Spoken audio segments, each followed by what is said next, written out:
We there yet? I think we are. Good evening, good evening, good evening, good evening, good evening, everybody. How are we all doing today? I hope we're doing well. I hope we're doing amazing. I hope we're all having a brilliant day. It is officially weekend. How are we all doing? I hope we're all well. I hope we're all amazing. Sporting Sith, thank you so much for the resub. You absolute legend. Thank you very, very much for that. Enjoy the 30 days of ad-free viewing. Enjoy the 30 days of emotes. Missing Go, there is nothing to save, but I press the save button just for you anyway. And today, we are going to have a wonderful, wonderful time. Because I'm going to be honest,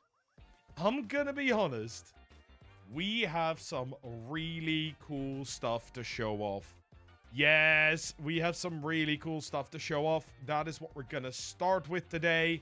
And then once we're done with that, we are going to start with the best part. And that is the channel point reviews. Which is channel point reviews? Channel reviews. We might review some channel points, but mostly we're reviewing whole channels.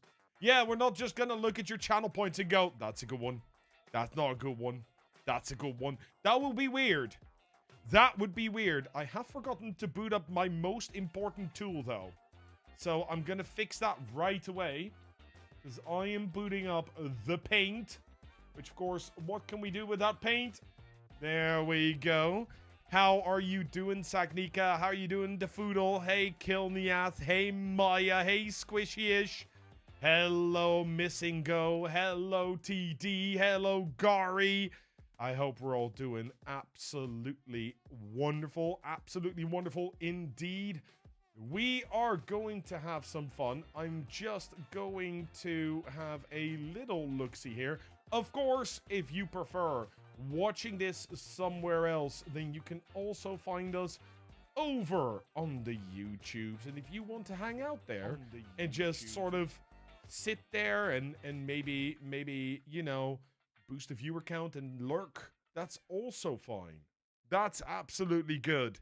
Hey, Music Mistress, how are you doing? How are you doing? I hope you're doing well. If you are over on YouTube, I will only say this once an hour or so, but please do like the live.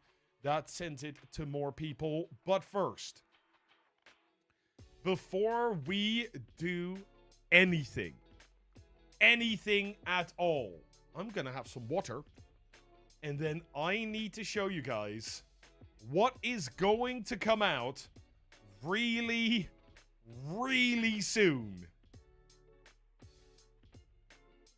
Look, we were building an overlay, a very specific thing on Tuesday. And I just did not like how it looked. I did everything I could think of during the stream, and I just didn't enjoy the look of it. And I was like, okay, there's two things I can do. Either I reverted back to what we know and love, which is the sort of glass design that we have right here. Sort of flat, sort of modern, sort of glass, minimalistic design. But it doesn't really fit in any design concept. So I took a step back and decided to have a look at how I was designing it and what I really wanted all my widgets to look like. And I think I've struck it.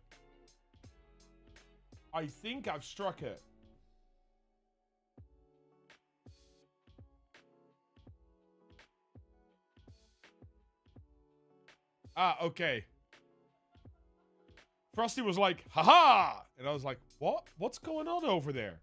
I've just joined on YouTube. Oh, okay. Fantastic. That's great. I don't know if I can see YouTube chat even. That's the worst part of this. Oh, you became a member, Frosty. Why don't I see that? Thank you very, very much for that. That is much appreciated. Is that because I have the wrong activity feed up. It's been fixed. Yeah, it was like, what's going on? I was sort of confused. We're here now. It's okay. But I'm gonna reveal to you guys the new design for the widgets if my screen wants to switch. Look at that. I am so much happier with this design. You would not believe it. Genuinely, I am so much happier with how this looks. It is insane. And this is the hype train widget, of course.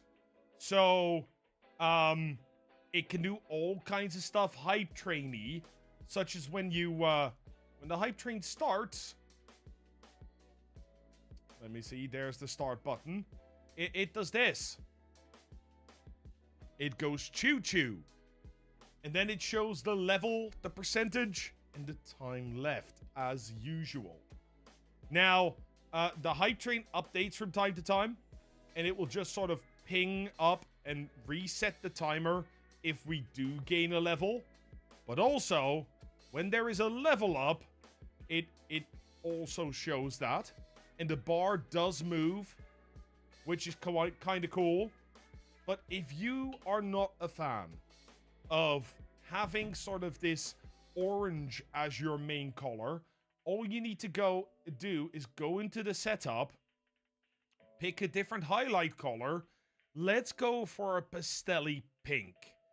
And then run that, and everything turns to your color. And if you don't like dark mode, well, all you need to do is go from dark. Let me zoom in so you guys can see it. From dark to light mode. And,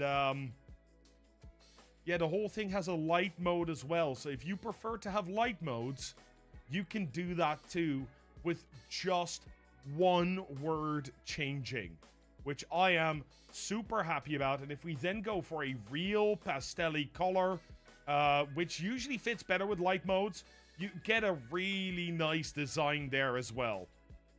But, of course, as I said, this is a design philosophy. It would not be a design philosophy if we only do this for one widget. So, I did the same thing with the text-to-speech bot. Yeah, that one has now also changed. And it's changed so much that I've actually changed it here, right here in the bot here already. And I think I can see something there. So let's see what happens if I actually let a message play. Hopefully this works. Oh, it was a test user message. Did you just not reset, or was that my mistake? That is a possibility. Ooh. Interesting. But yeah, so that is how it works. The nice thing is, this one I've also given one extra little thing. Because, as you guys just saw, when you do a message, right? When the message comes through, and let me just show again, it sort of widens out, shows the message, and then shrinks back in, right? But of course, as I have been doing with the other one, you can make this dark mode and you can put on your own highlight color, but not everybody will want this center oriented on their screen. So if you turn this to left, then it does the exact same thing, but it will be on the right side or on the left side of your screen. And if you prefer to have it right oriented, well, then that can be done as well. And of course, that works too. So I've spent a lot of time playing with different plugins, trying to get this to work. And I am very happy with the result, how it came out. And you know what? while I was not shooting for sort of Apple design, it really gave me that feel. I have it set to ads as soon as I joined. Wait, what? Have my ad settings reset again over on the Twitcherverse? Let me just check. Because that definitely should not be the case. I hate it when that happens. Okay. No, don't run. What do you guys think? 1.5 minutes of ads every 30 minutes? Or 3 minutes every hour?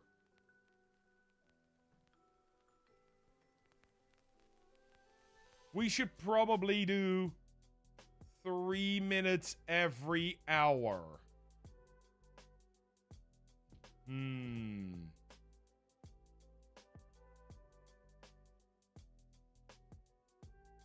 Okay. Oh, shit! Guys, I've just seen something. I will show you this. Do you guys remember that on the on my other channel, I have a message that comes into chat when the ads are about to start? That's now built into Twitch as well. So I'm gonna turn that on, and we're gonna see what that does. I've not seen this setting before. So we're gonna see how it works. I like that. That was something which I know a lot of people disliked and a lot of people complained about. Because, yeah, you really... enable... Yep, that's fine. Disable pre-roll ads. Yes, please. Okay. How many minutes do you want to run per hour? 3. 3 is good. Yeah, I think that's fixed now. So hopefully you guys won't be suffering the same thing. And let's open Twitch again. There we go, there we go.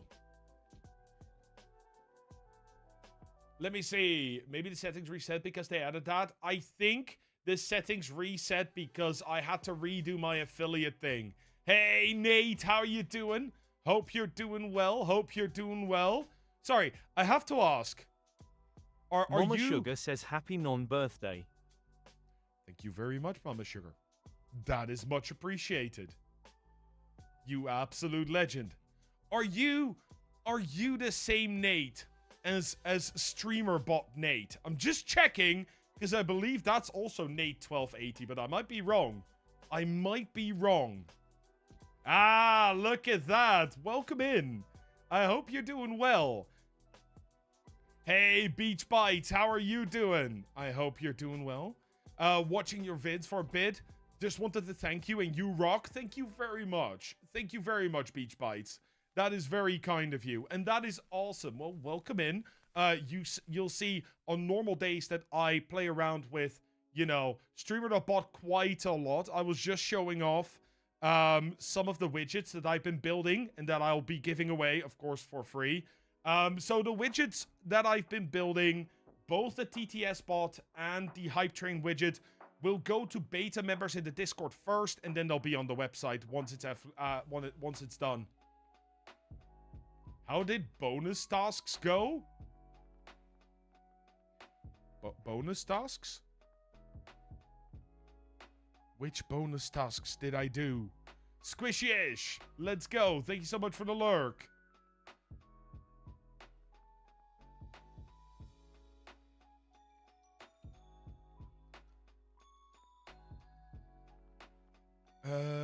Let's see. Have I done everything? I think I did. So that means I now need to find the right screen. There it is. Because we have 11 people signed up for this month's stream reviews. Yeah, no, actually everything is on my left screen. It's just, yeah. Welcome back, Chicken Nuggy. I have a lot of screens open at the moment because I also have a screen open with everybody that wanted to join tonight's little stream review session. And as I said, we have 11 of you.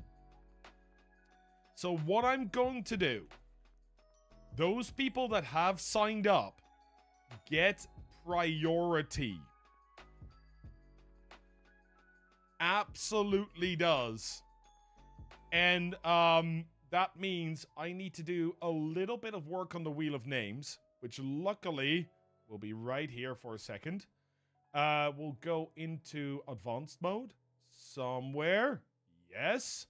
And I'm going to give you guys 3 times the chance from anyone else that's going to join. Because, of course, if you do want to join it still, then you are able to do so. You'll just have a slightly lower chance. Hey, Scott Cunningham, how are you doing? Hope you're doing well over on the YouTubes. Thanks a big part to you. I've started streaming this very week. Hey, let's go. I'm so freaking happy to hear that. That is awesome. That is awesome. Well, I can tell you right now, maybe this month is a little bit too early for you. But next month, we will be doing this again, and you can get your stream reviewed. We look at a few things. We talk about a few things.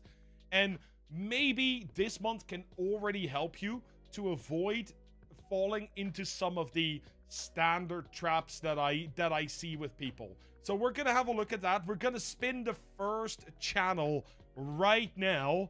Let's see what it is going to be. Hungry, thank you so much for the lurk. Who are we going to be looking at? Oh, it's Squishyish, who has a meeting at work.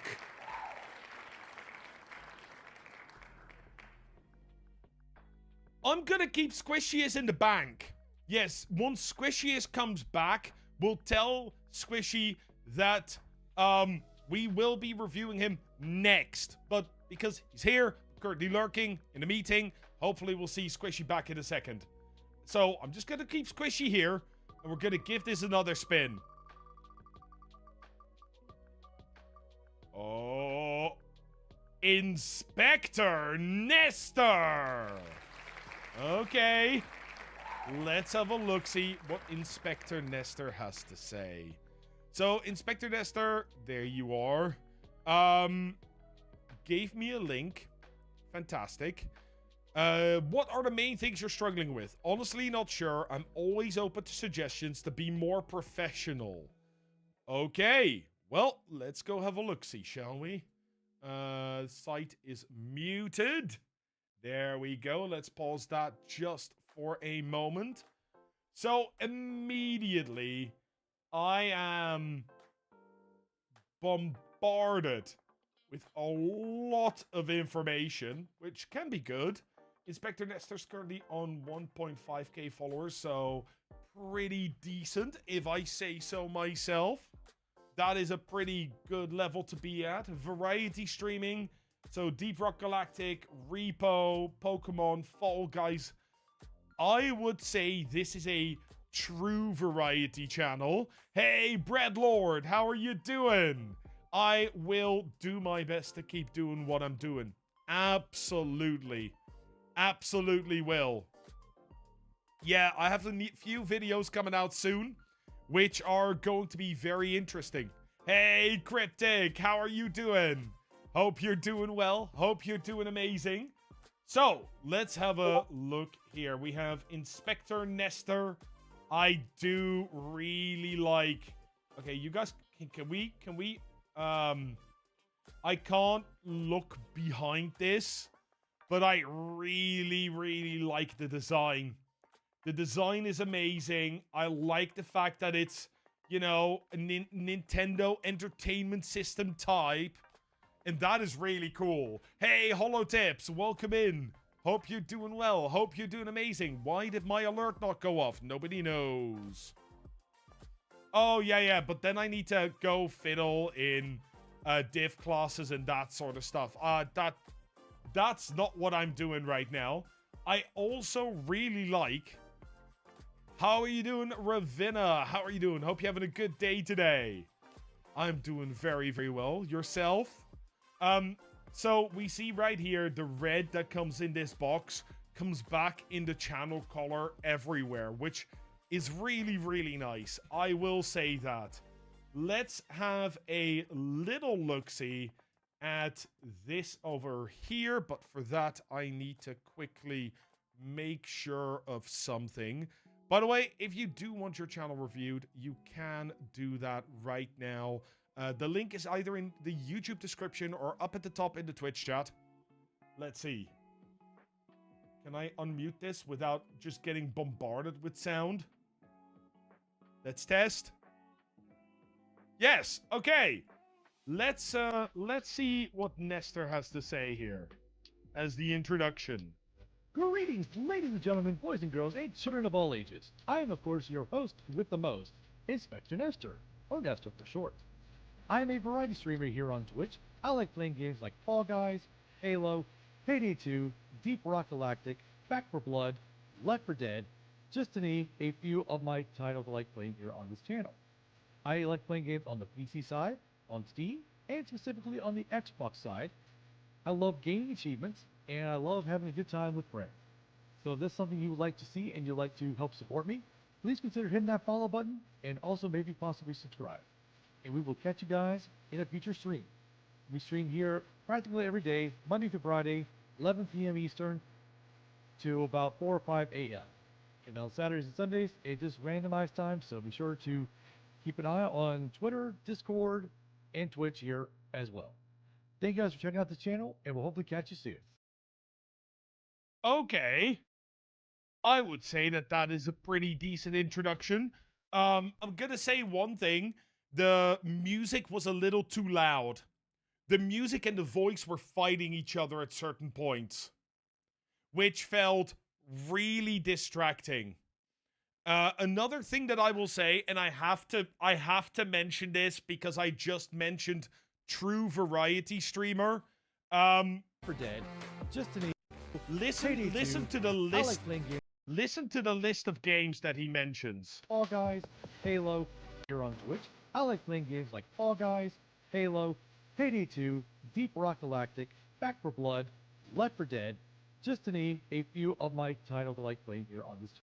So that's 6 different titles, and on top of that, there are more titles here at the back. I am slightly worried for Inspector Nestor that there might be too much variety going on at the same time. And that can definitely hurt your channel very early on. Also, Ash, you absolute legend. Hope you're doing well. Hope you're doing absolutely amazing. Hey, sweetest Spitfire, how are you? Ash, thank you so much for the resub. Enjoy your 30 days of ad-free viewing. Enjoy your 30 days of emotes. Brett Lord, you were saying I got 30 subs this month just by going live on YouTube. Just FYI for small creators in chat. Absolutely. Going live on YouTube is a very good idea. Multi-streaming is absolutely fine. Do you think that having a channel trailer is a must for Twitch? Yes, as long as it's up to date. As long as it's up to date. If it's not up to date, that is going to be problematic. So try and keep it quite general. As for listing this many games, I think it would be better to list genres, as Killath is also saying, because what happens is if you're listing games like, what was it? Back 4 Blood and Left 4 Dead, which is one genre, and then you had Fall Guys, which is a completely different genre, and then Deep Rock Galactic, which is a completely different genre. And if you look down here as well, all these are really quite different. And Repo, also, all of a sudden, I saw Phasmophobia come by. Clearly, they're a pure variety streamer, which at that point, I would feel maybe that can do two things. So first off, you're gonna get a real challenging time with your growth. Because one of the main reasons that we talk about this is this Venn diagram. Let's say, right? Let's say that you are a variety streamer and one day you play Valorant, another day you play Left 4 Dead, and another day you play let's go with Deep Rock Galactic. What's gonna happen? Well, whenever you play Valorant, you get people in, right? This is completely normal.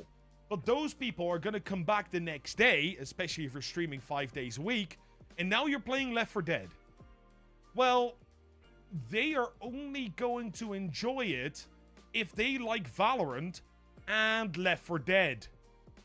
Now, the next day, you're going live with Deep Rock Galactic, and suddenly you need your viewers to be in this tiny little part for them to enjoy all your streams. And this tiny little part, those are your core viewers. Those are the ones that watch you.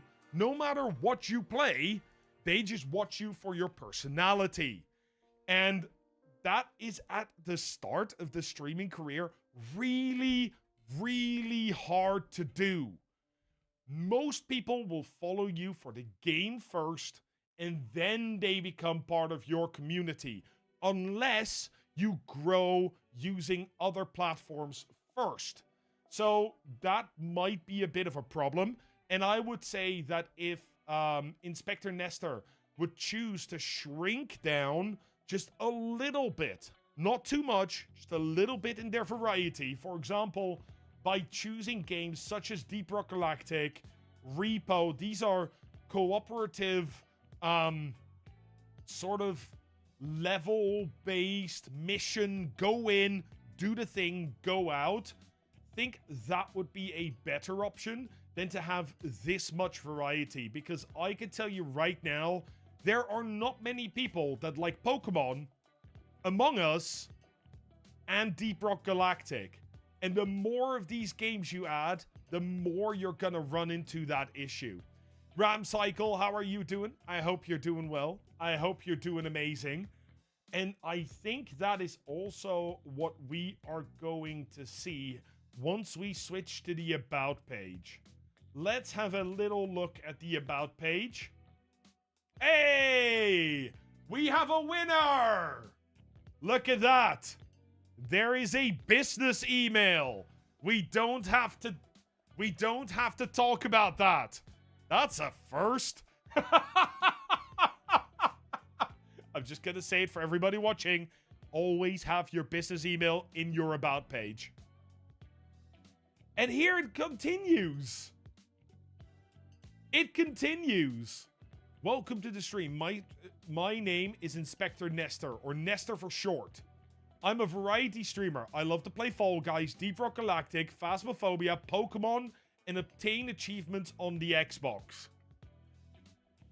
I'm gonna be completely honest. Hey, King. Hey, Frozen Fusion. How are you doing? How are you doing? See, for me, it really...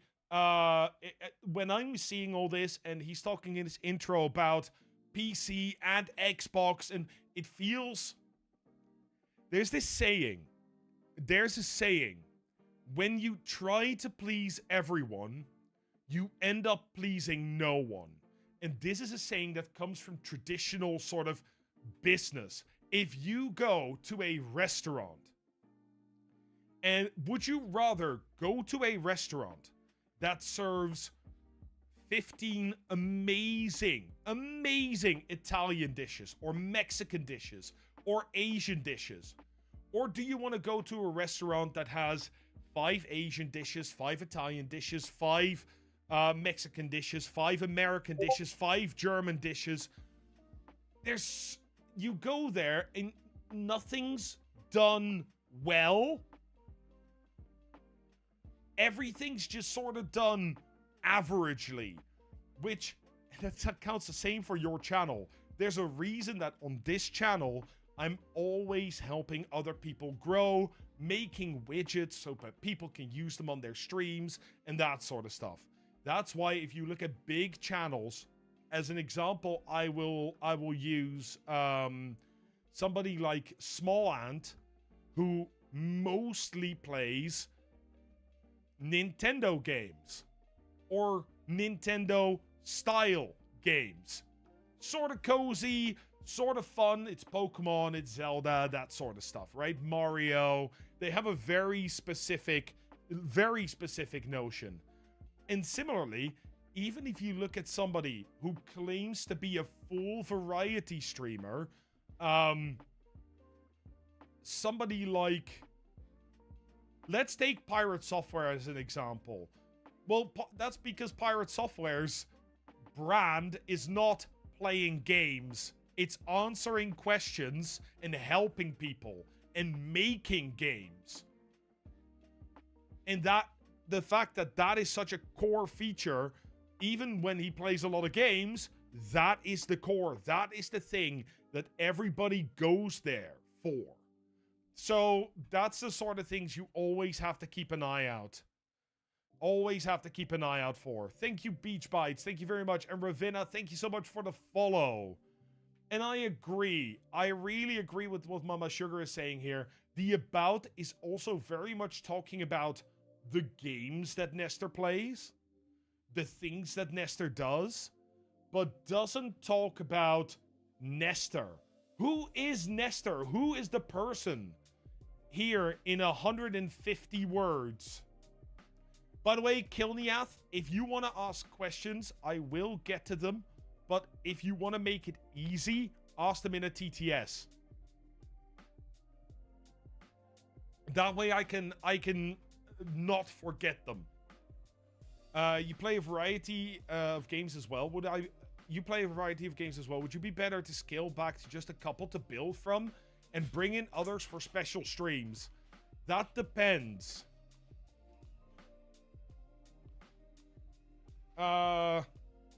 No, I'm good. Perfect. Thank you. No, I'm all good. We will check the panels in a little bit as well. So it depends on how many what variety of games you play, Sweet as Spitfire. If they are all in the same sort of branch, like the genre. If you play, for example, ghost hunting games, and you play Faz and Forewarned and The Hunt Begins and what else, like Ghost Watchers and that sort of stuff, I fully understand. That is absolutely fine. If you play shooters or even more specific battle royales, and you play Apex and Fortnite and all those sort of games, that's also fine. And Breadlord, thank you very much. Yeah, I like wearing Hawaiian shirts. It makes me feel comfortable. And Breadlord, thank you so much for the follow over on Twitch as well. Much appreciated. Is it important to have a business email if you're a really small streamer? Yes. Yes, because you cannot be contacted by a company that wants to work with you if you don't have a business email. I speak from experience. If I go to find someone and I go to their Twitch page and there is no business email, I go, meh. Nah. Don't care. I'm not then gonna look on YouTube if you have it there, or join your Discord and message you there. No. A business will look at it, go, they don't have a business email. You might as well put it in there. So make a separate email and put that right in there. 100%. I was contacted, my first sponsored stream was when I had 600 followers. And it was a small indie game that did a lot of building, and they wanted me to test their game because they liked me as a person. It doesn't matter how many followers you have. It really doesn't. Hey, how you doing, B-Tag? Kane Rex, thank you so much for the follow as well. You absolute legend.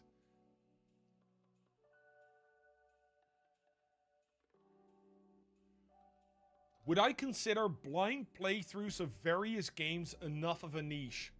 Gilbetta, that really depends on what sort of blind playthroughs you do. So, if you are just going in and it's a first playthrough and you go from game to game to game to game, the only way I have seen that work is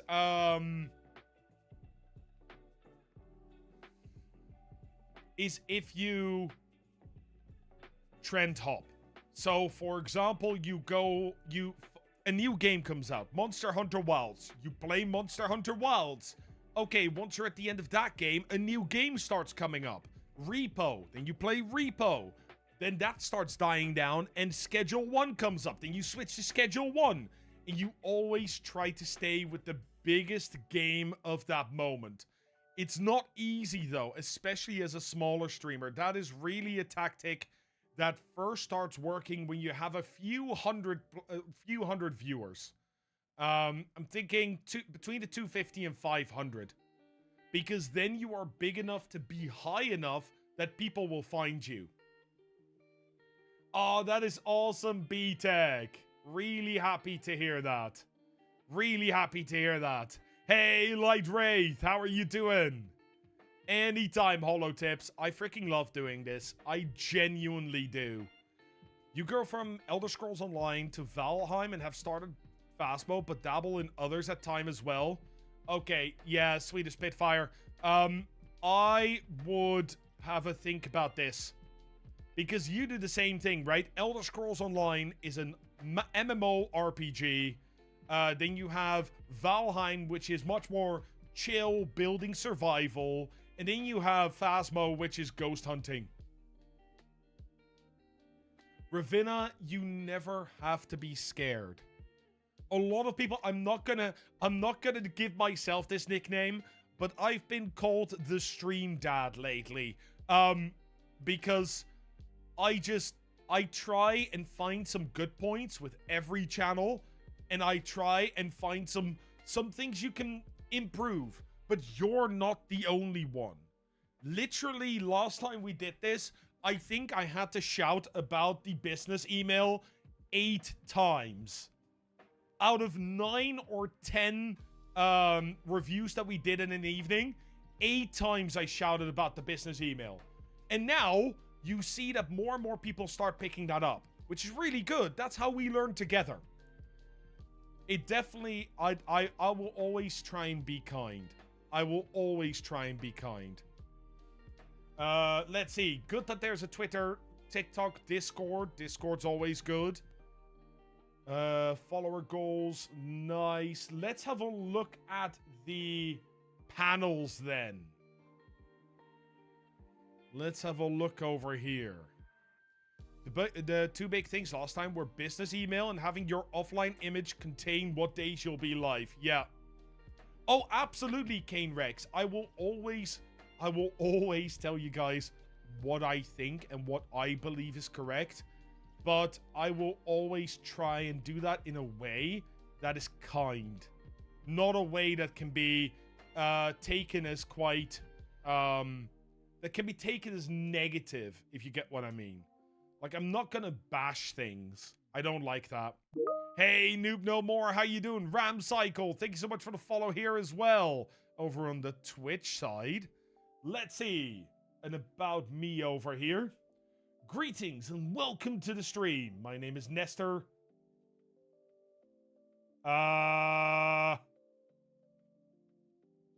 Inspector Nestor. Nestor 1982.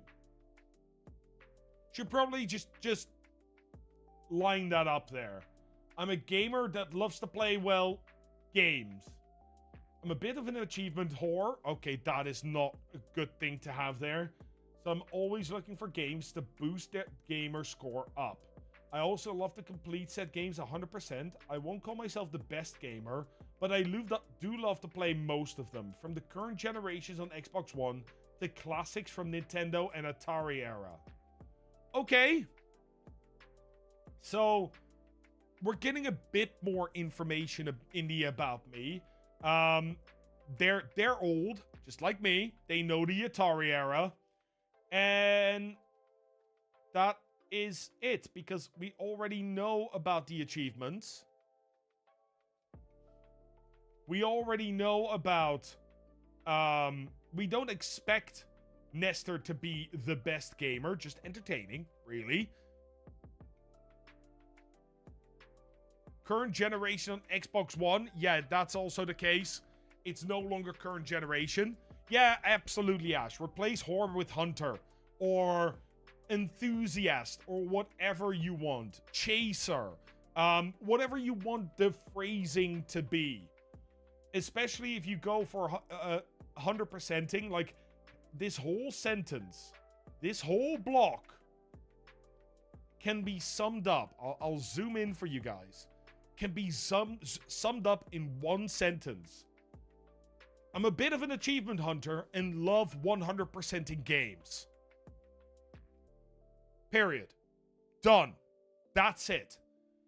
Where are you from? What do you have pets? Do you have a family? Tell me a little bit about who you are. Not if you're an entertaining streamer or if what you like doing. You already do that up here. That's what this is for. This is for me to get to know you a little bit more. So what I like to put in it is, for example, I'm from the Netherlands, but I've lived all over Europe. I'm married, have a kid, have a dog, that sort of stuff, right? Just give it a little bit more you and a little less, this is what you can expect. That's why this, whoops, wrong button. That's why this panel exists. Okay, we have specs, that's fine. Oh, lots of special donation and bid alerts. I like that. You know what I do really, really like? Holy shit, that's a lot of commands.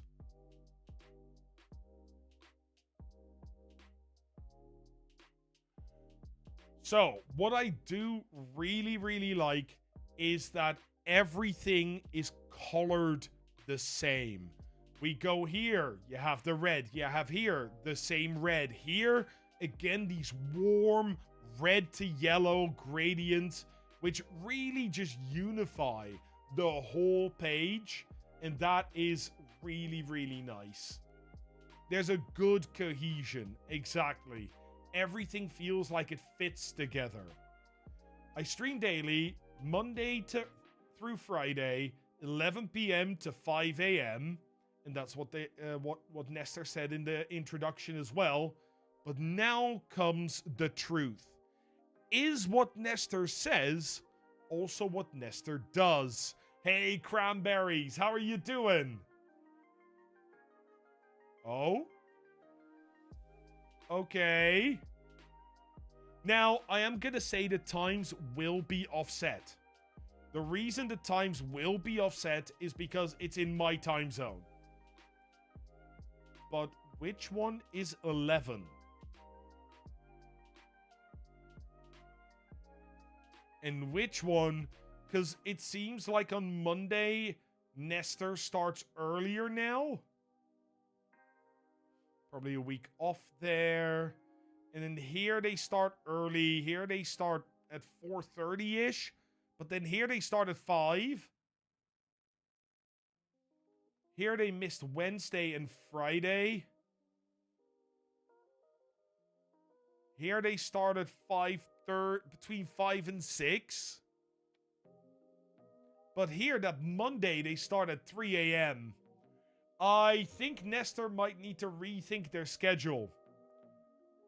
And maybe make it a little bit clearer. Because clearly, I think either 5 or 6 is the 11 p.m. mark here. Right? I think it will be 6. That would make sense, because that is... Where is that?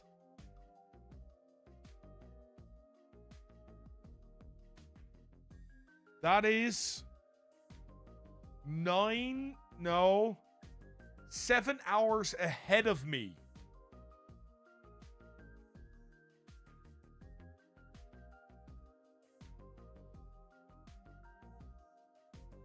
One second.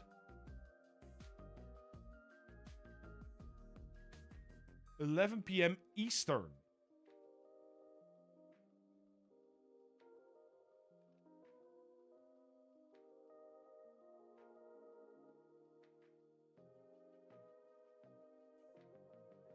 That's New York time zone. Yeah, that's right. 7 hours behind me. Yes. Sorry, I had to do the conversion, and my head didn't wanna. I'm doing good, Cranberries. Thank you very much for asking. Thank you very, very much. Okay, so I think they need to revisit their schedule a little bit. Tuesdays, Wednesdays are a little unsteady, but that's okay, especially Wednesday. So they might want to reconsider. Also, and this is just for everybody that just starts. Streaming 5-6 days a week is probably not the best use of your time. No, you are probably gonna want to change that just a little bit so that you can cut that in pretty much. You can pretty much cut 2 of these streams, so you have 3 to 4 streams a week, and then spend the rest of your time making content for other platforms such as YouTube, TikTok, etc., etc. Hey, Onslaught, how are you doing? Hope you're doing well. Hope you're doing absolutely amazing. Consistent times are so important. I will just give you guys a little bit of a reason for this, and I always address this when this comes up. Once you get a consistent starting time, like I have a consistent starting time over on my main channel, which is 7 p.m. I start at 7 p.m. every single time I stream. Monday, Wednesday, Thursday, Saturday, Sunday. And you know what? I'm starting to see people show up at 10 to, quarter to come in and be like, hey, hi. And they'll do like lurk emotes and hashtag early birds and that sort of stuff. So by building that sort of a community, it's really, really fun.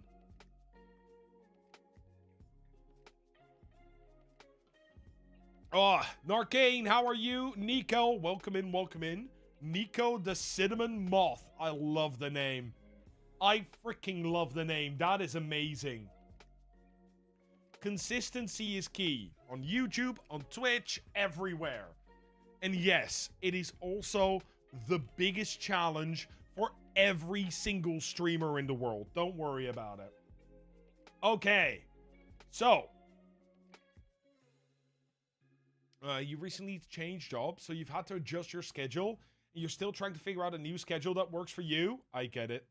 Yeah, it makes sense. It makes sense. I've had to do that a few times as well. I think this might be in the wrong category. I see no screaming over code. I mean, just for you, Nico, I can bring up some code if you want to. It's not terribly complex. But honestly, that is what we usually do. So usually we are coding things like widgets for streamers and answering questions and looking at different stream tech. But today, once a month, we do a special stream in which we review streams and try to help other people grow their channels. And this happens to be my home category. This is where I stream twice a week, every week. So yeah, I code. Yep, I do indeed. I do indeed. We're working such crazy hours you cannot believe. I know, it's crazy. Cranberry and Shaban, thank you so much for the follows. You guys are absolute legends. Hope you guys are doing well. Hope you guys are doing absolutely amazing. You helped me out with streaming. Thank you so much. It is my pleasure. Thank you very much, Cranberries. You know what? Before we jump into Inspector Nestor's video, because we are absolutely going to have a look at one of his VODs, and we're going to have a look at, we're going to listen to the audio quality and that sort of stuff. how much they talk and all that, I first want to have a listen to the TTS messages that have come in. Breadlord Nope. GG says recommendations for dynamic mic around 100. My recommendation for a dynamic mic around 100, and this is totally not sponsored, even though I have a there is a video for it on the YouTubes. It's the Tonor TD510. The Tonor TD510 is a really nice microphone. It looks nice. The quality you can use for a very, very long time.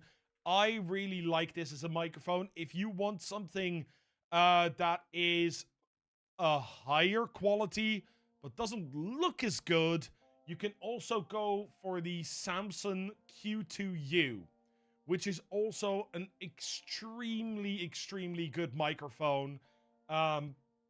With this one, with this one, there's definitely a case of no frills. Like, this one's made to look like the SM7B, right? But this one, it's just a no frills microphone, but the quality of it is really, really nice as well. Those are my two main suggestions.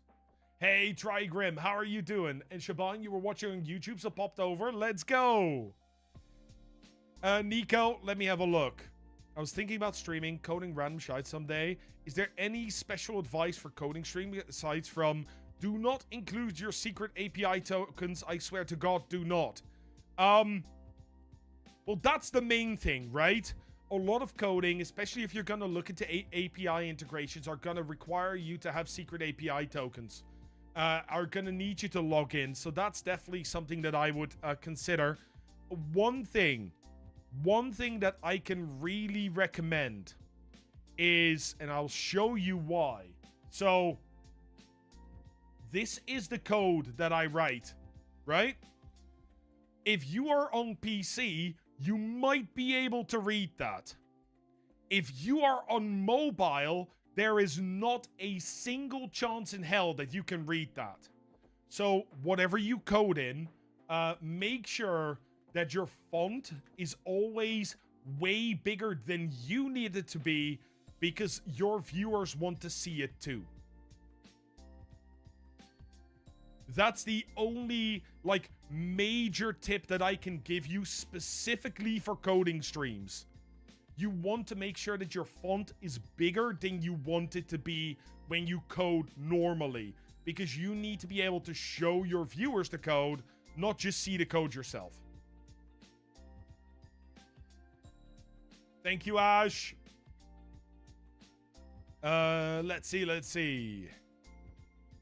On mobile, can confirm. Yeah, always try and up the size. Breadlord, that I can only do that is if Crazy Mr. Jarvis signs up and clicks the button that says that I can show them on stream. Otherwise, I am breaking copyright law. Cranberry says you helped me out with streaming, thank you so much. Genuinely my pleasure. I love making these videos. I love doing these streams. Probably my favorite thing. Don't get me wrong, I like playing games on stream and I have fun with it. But being able to help other people is so much more fun.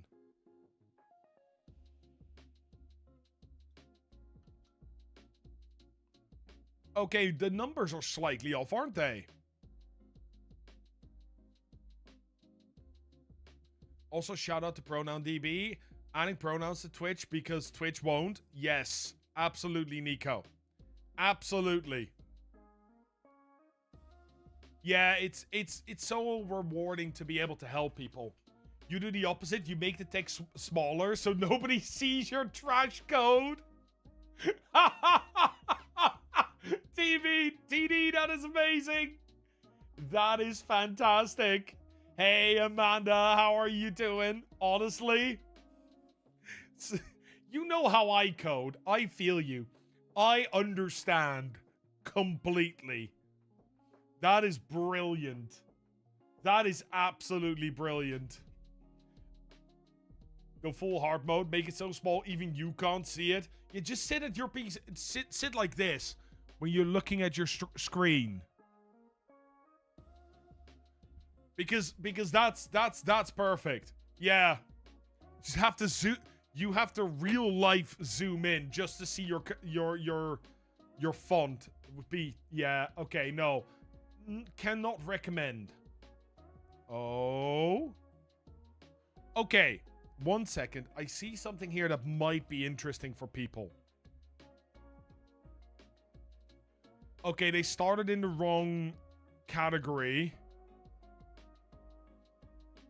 Did 2 hours of Pokemon Sword Shield, then Among Us, then Pokemon Sword Shield. Pokemon Sword Shield, Repo. Fall Guys, Repo. Deep Rock, Repo. Make sure your viewers have to kiss your VTuber avatar by being right against the screen by making the text tiny. Oh my god, that is genuinely a painful thing to hear there, Nico. That's fantastic. So, I will say, and we can actually see this as well. Well, maybe not completely, but we can definitely see it in here. There seems to be an exception. But if you look, I would definitely opt for playing fewer games than having hour sessions or 2 hour sessions of multiple games in a row.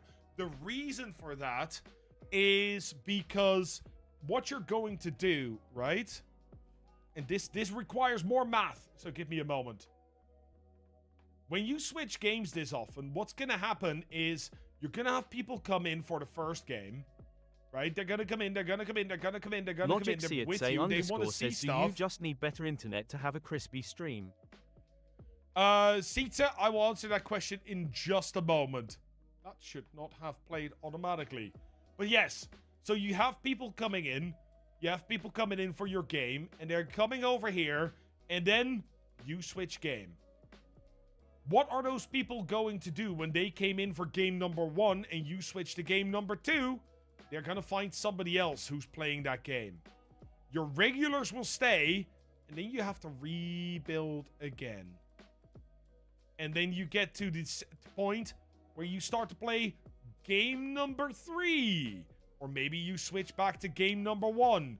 And what happens? The people that wanted to watch that game, they're gonna leave again. And now your regulars are even like, okay, can we just play one a game? And then you start building up again. So really what you're doing here is really, you're shooting yourself in the foot by doing this.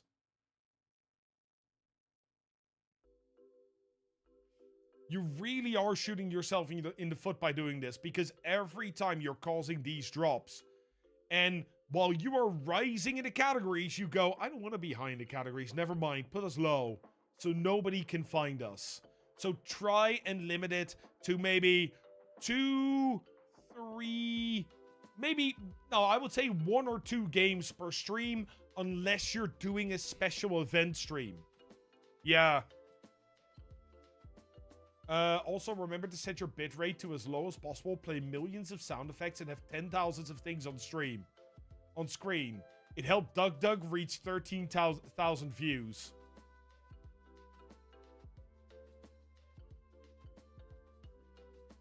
Sorry, I can't press X hard enough to doubt.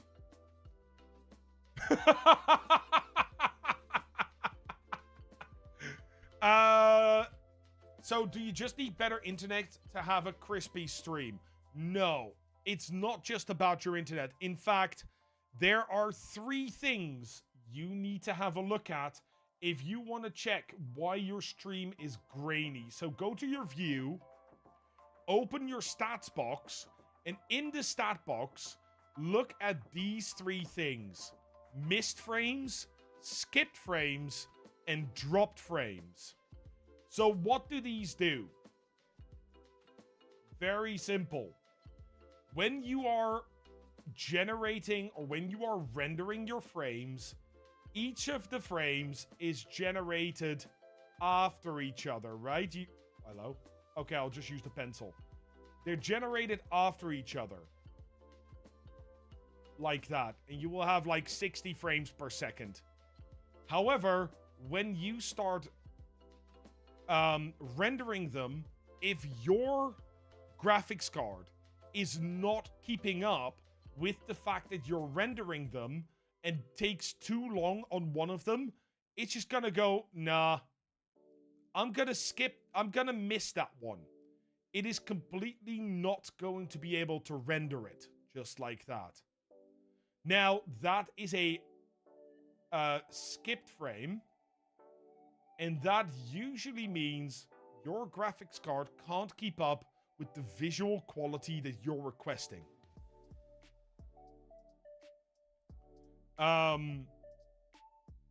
So either you lower the quality of your stream or you lower the FPS of your stream.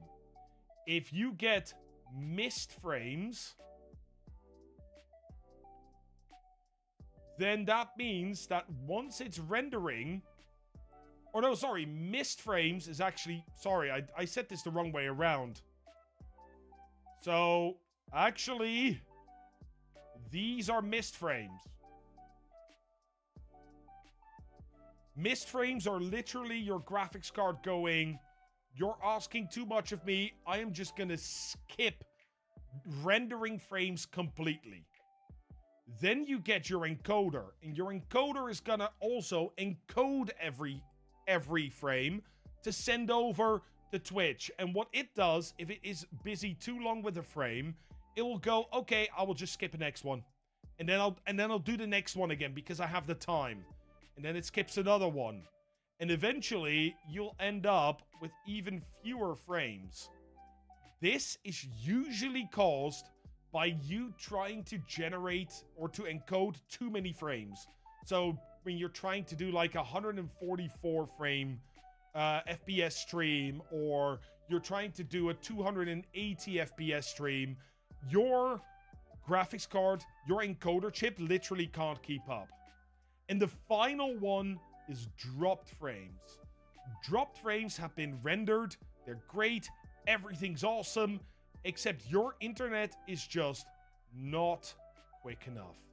So when it tries to send it to Twitch, it goes, you know what? I'm still transferring this one. Another one is waiting, and a third one is ready. I'm just going to drop the waiting one and do the third one instead. And it's going to do that a few times, and eventually you end up with a much lower quality stream than you think you would have. So those are the three options. Hey, good bugs. Happy Friday, cranberries. But now, let's have a little look at what Inspector Nestor has to say. Let's pick one. Let's pick this one. Oh, no, wait. I see muted. Is that with Pokemon in there? Was there Pokemon in there? Yes. Can I just grab a repo one? Because I know those are safe. And I'll go randomly over here. There. Let's listen. I'm gonna turn off the music. Hopefully this is not too loud. Okay, they're just delivering. Yeah, you have me on your TV, so don't die. You have a headache? I'm sorry you have a headache. Hopefully it gets better. I hear him coming. Yep, he's right there. Oh boy.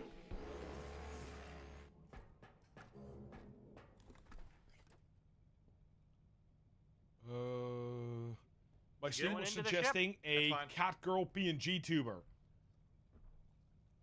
I mean, if that's your kind of thing, Narcane. He's coming out of the ship?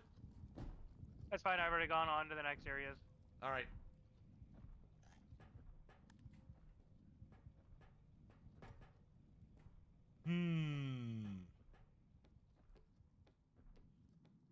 He is coming towards you. He's going right towards that new area.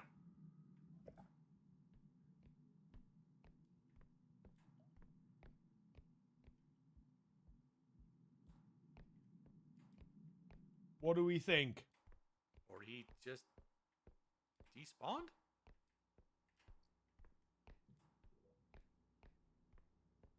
Nope, he's in my room.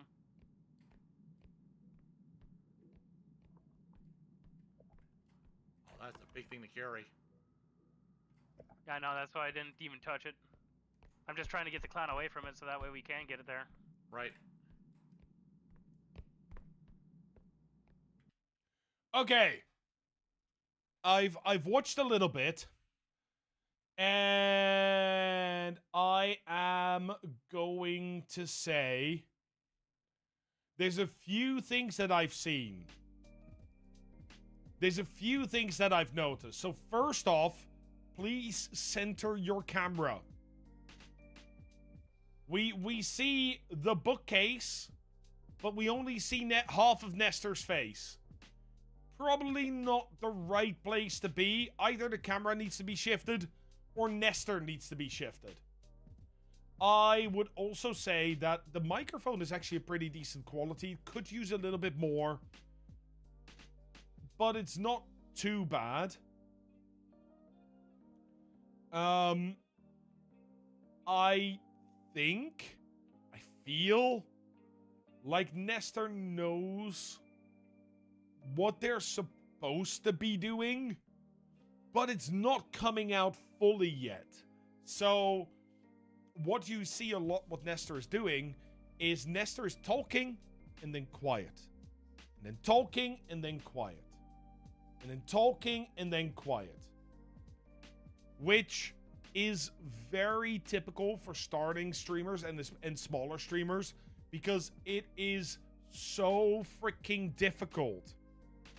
So freaking difficult to keep talking no matter what. And that is one of the things which I believe streamers need to learn. It's so important. So when you are in game like this, you're not only talking to your partner in crime, like the person he's playing with, you also need to be there and think, okay, what can I talk about with my own gameplay? Like, he ran away from the clown just now here, right?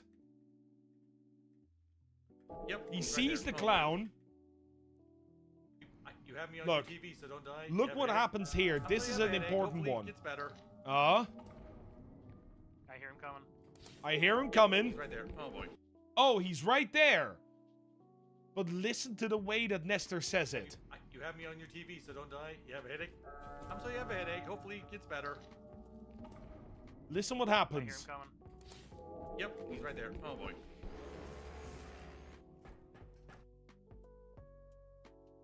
Nestor's playing the game, and Nestor's talking, and his teammate says, he's right there. And Nestor's reaction is,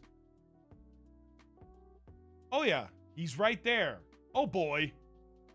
And you don't really get any of the emotion in the voice. In my opinion, he could have done that way more engaging by using his voice as the instrument that it is. He walks through the door, he sees the clown, and at that point, what I would like to see, personally as a streamer and as a viewer, is, you know, you're sitting there, you're playing the game, and your eyes just go, oh boy, he's right here. And that's the difference. So the exact same words, right? Listen to the words. I hear him coming. Yep, he's right there. Oh boy. Instead of going, yep, he's right there. Yep, he's right there. Oh boy. Yep, he's right there. Oh boy. Or oh boy. And then run. Get that panic in. Get that sort of, let the emotion out.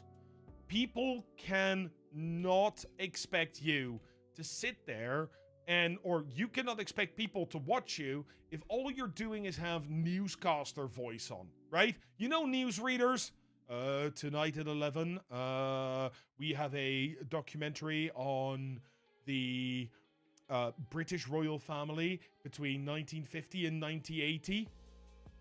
No. You need to bring that emotion. If you're gonna have these situations, he now has to run away, duck underneath something, and goes, oh, okay, he's gonna duck underneath it. At this point, I want to hear a, oh, just made it. Imagine if he got the laser on me. It's sort of constantly talking about what's happening in the game, the things you did, and voicing that inner narrative every single time. If you're thinking about doing something, talk about it. If you're doing something, talk about it. Okay, I'm gonna crawl over here. Oh shit, let's run. Blah, blah, blah, blah, blah. Just constantly. I think that would be Nestor's biggest learning point. And luckily, there is a way you can train yourself. There is a way you can train yourself. Very simple. If you have a phone, you can train yourself. Because what you're going to do is you're going to think of a topic. And you're going to talk at your phone for 10 minutes. Yeah? You're just going to pick any topic you want. All that is required is that you can talk for 10 minutes about that single topic. And you are going to record it. Once you're done with that, you take your phone, you put it away. You're done. The next day, you are going to watch this twice. The first time, you turn off the sound and you just look at your movements, at your expressions. Do you get any information, or are you just sitting there stone-faced and not really doing anything? The second time, you put the phone away, but you put the sound on. And now, all you're doing is listening. You're going to listen to what you say, how you say it, the tone, the speed, the volume, but also your filler words. Do you a lot? Do you say like a lot? Like if you're talking, do you sound like a valley girl, like this? Or do you a lot? Or do you say actually a lot, which is something that I used to do and still do from time to time. Once you've done that, or as you're doing that, you are gonna write down a list. And on that list, you just write down exactly what you think needs to improve. Very simple. Pick one thing only, and make a new recording. Pick a new topic, do a new recording, do another 10 minutes. Do this for 30 days, and you will not recognize the person that you were on day one. It's really funny. I've done this with some of my coaching clients, and they will look at they will save the first video and then save the last video, and then we'll look at them side by side. So first 30th day video, and they go, oh yeah, there's still some things I need to improve. And then we go, yes, but look at this. Look at the first video. And they are just sitting there like, was that me a month ago? No way. No way. Hey, Ghosty Dude, welcome in over on the YouTube, you absolute legend. Yeah, you need to be a little bit extra. Well, not extra. You need to bring a little bit extra energy. The reason for that is also because the camera actually takes away in the energy that you portray. So you always need to up yourself just that little bit. Hey, Valerian, thank you so much for the work, lurks. 2 ways working lurkers like me often watch, listen to streams. Yeah, exactly. And you'll see this with people, with all big creators, right? They will not just be talking about the game. They will be talking to chat. They will be talking about what they're doing, why they're doing it. They'll preface things with things like, okay, let's do this. Let's try something funny here.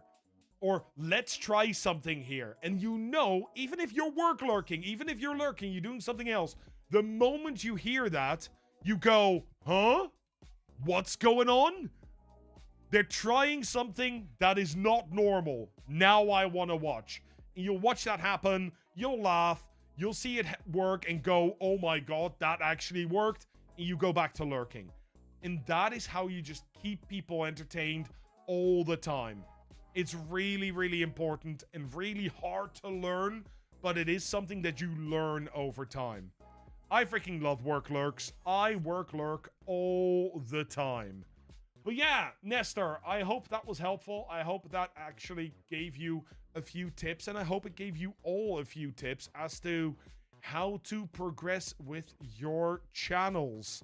We are going to spin the wheel again, but let's have a look-see as to how many new people are on the wheel, or how many new people I need to add to the wheel. We do have a few people that are going to be added to the wheel. Let's do that right away. So we have Gingy78. We have Jabetta Gaming. We have Ash Kapow. We have Shaban.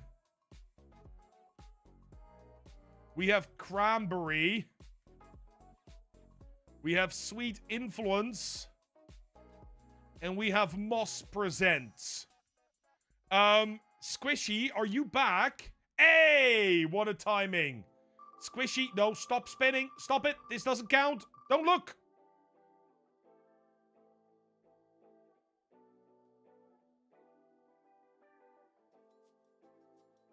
Nobody saw that. Nobody. It's Inspector. You wouldn't believe me. You wouldn't believe me. It's Inspector Nestor again. Never mind. So, goodbye, Inspector Nestor. I am also going to remove Squishy because we span Squishy earlier. And that means we are going to have a look at Squishy's channel now that Squishy is back. Perfect. Let's have a look-see. Where is Squishy? Is it bad that I want my stream reviewed the second time because the advice the first time round was so good? Honestly, good books, give it 2 more months and then you are more than welcome to sign up again. Absolutely. Let's see. Squishy. What are the main things you are struggling with? I'm always looking for a way to improve or level up the quality of my streams. Oh my freaking lord. So apparently,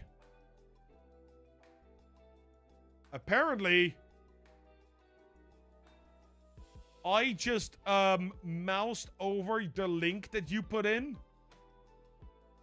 And it did not show me... Oh, God. Oh, my loud. It did not show me your channel. I just saw some dude with, like, giant marshmallows in his mouth. Which was funny. Let's see. So, was that everyone on the list? I could have sworn I signed up. Let me look.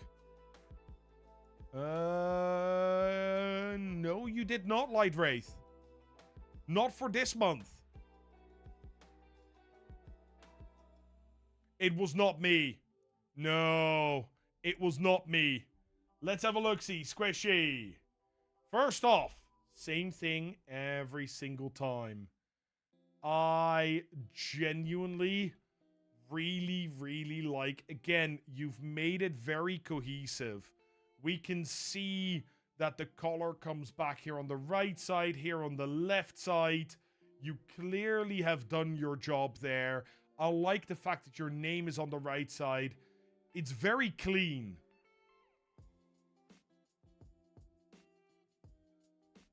It's very clean. And I'm not sure what's behind here. But I will say that this looks like a drop shadow for the player, and it looks really quite nice. It looks really quite nice. Let's see what kind of games you are playing. Noita. Love Noita. Noita is so much fun. Repo, TCG, Alan Wake, Haste, Koira, Hollow Knight, and Senua. Nice. Very nice indeed. So, let's have a look-see at your About page.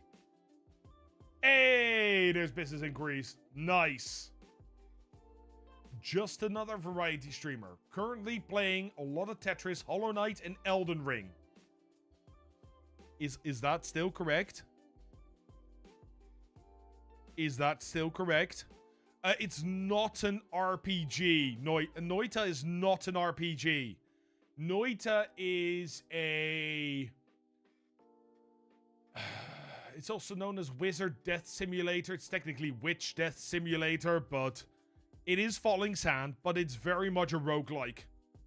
And it's really, really fun and can have Twitch integration so your audience can vote on stuff that happens. It's really fun. Squishy,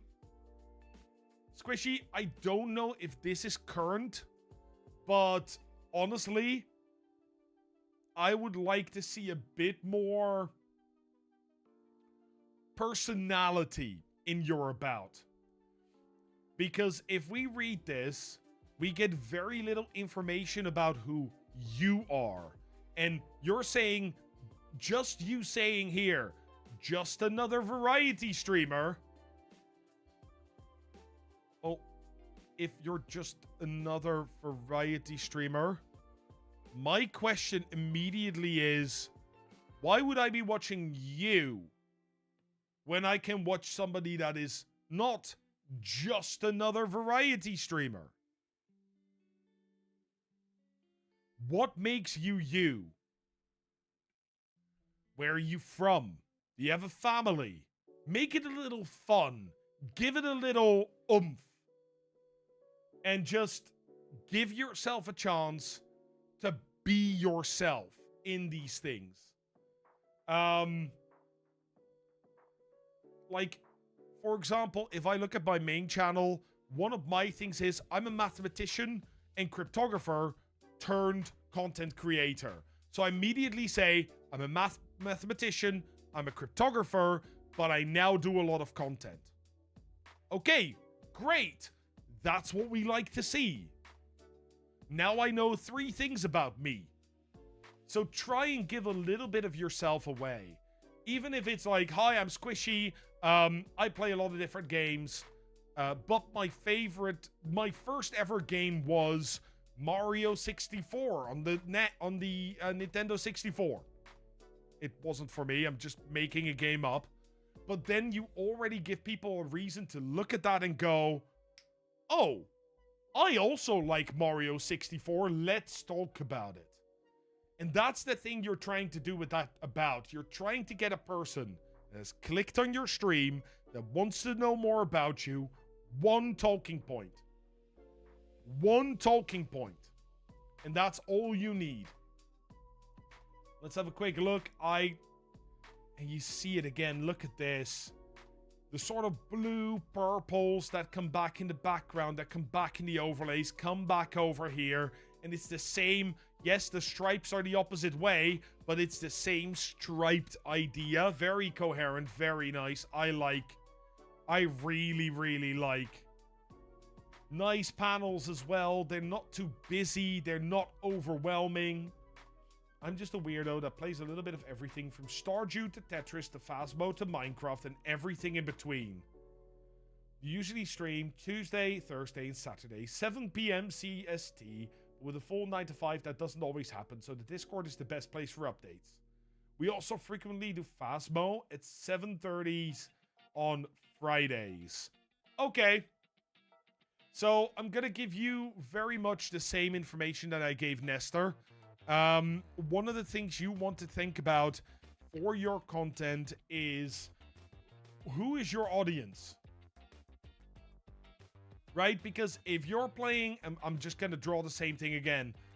If you're playing Phasmo one day and you play, let's write it down, Phasmo. If you play Phasmo one day and you play Minecraft the next and Tetris another, well, the only people that are going to find you and that are gonna hang out with you are people that like all three of these games or that like you as a person. And that's only this part of your audience, your core viewers. So the question is, if you have so many different genres that you're playing, it might be worth it to kind of dial it down a little bit. Hey, Richard over on YouTube, how are you doing? I hope you're doing well. I hope you're doing amazing. Recently started playing through games from start to finish each night instead of rotating, and I'm already noticing a bit better engagement. Hey, let's go! Hey, Priestify, how are you doing? Yeah, that's good. That's good. Like, having a game, playing that, and then going to the next, and then going to the next is probably a better option than mixing them every night. I would still be very careful about the games that you choose, because, again, somebody that likes Alan Wake probably doesn't like TCG Card Shop Sim, might not like Koira, or Hollow Knight, or Noita. So you still want to sort of aim it at one specific area. Yes, I am live, Richard. I am indeed. This is a once-a-month thing that I do where I review streams. So I would definitely try and merge it down a little bit. Perhaps choose one or two genres and play multiple games in that genre. And that doesn't necessarily have to be a specific genre. You can also choose story-based games, or you can choose medieval games or something like that, or as Good Books does, RPGs from a specific era. These are the kind of things that you can look at as sort of your genre as well. You don't have to pick a game genre specifically. Okay. You do not have an introduction. That's okay. That's fine. Let's have a look at that schedule.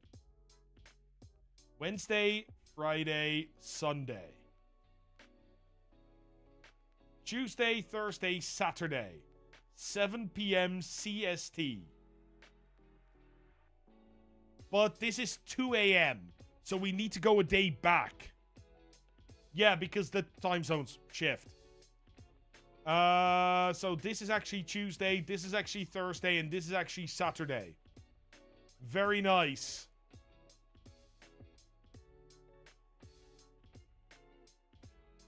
Here there was a day missing. Here you got them again. All three. Starting at roughly the same time. Yeah, you're going an hour early here, but our daylight saving time shift was here. Okay, you did have the stream. You removed the VOD. Fair enough. Fair enough. So you're keeping very well to your stream. That's really, really good. It's really, really good that you're keeping to your stream schedule. Are you going to be reintroducing Faz on Fridays? Because else you might want to remove that, as you haven't done that for a few weeks, unless you also deleted those VODs.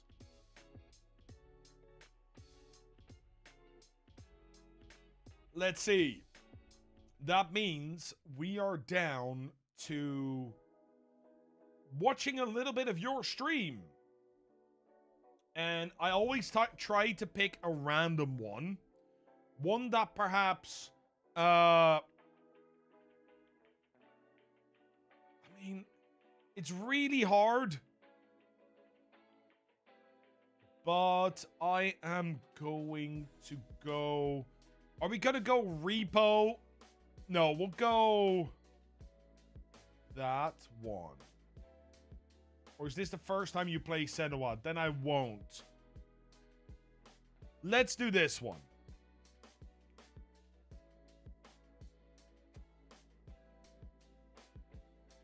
Audio portions have been muted. Okay. That means I'm gonna have to just pick a time and hope for the best. There we go. Let's have a listen to your stream. See what you have to say here. Bart notes? Okay. I mean, okay. Stormy, that's on you. I don't think I can make that, but you could probably make that. Never understood that understanding of yawning. Oh, like how, like, yeah, it just needs more oxygen for a second. Oxygen shortage, I mean. Are you saying I'm suffocating slowly? On life? Because... Okay. Dr. Campbell and his team are being reassigned. Okay, let's focus up, everybody. They will continue to develop their work on nursery rhymes outside the lake house. Any exposure risks related to performing confidential work outside the facility's premises have been acknowledged and accepted by the co-heads of research. If I talk too much, I feel like I'm Star Ferret. That's fair. That's fair. Look what you did. Stop talking about yawning. Oh no. It's No, getting no. worse. It's... Yawning is extremely infectious to me.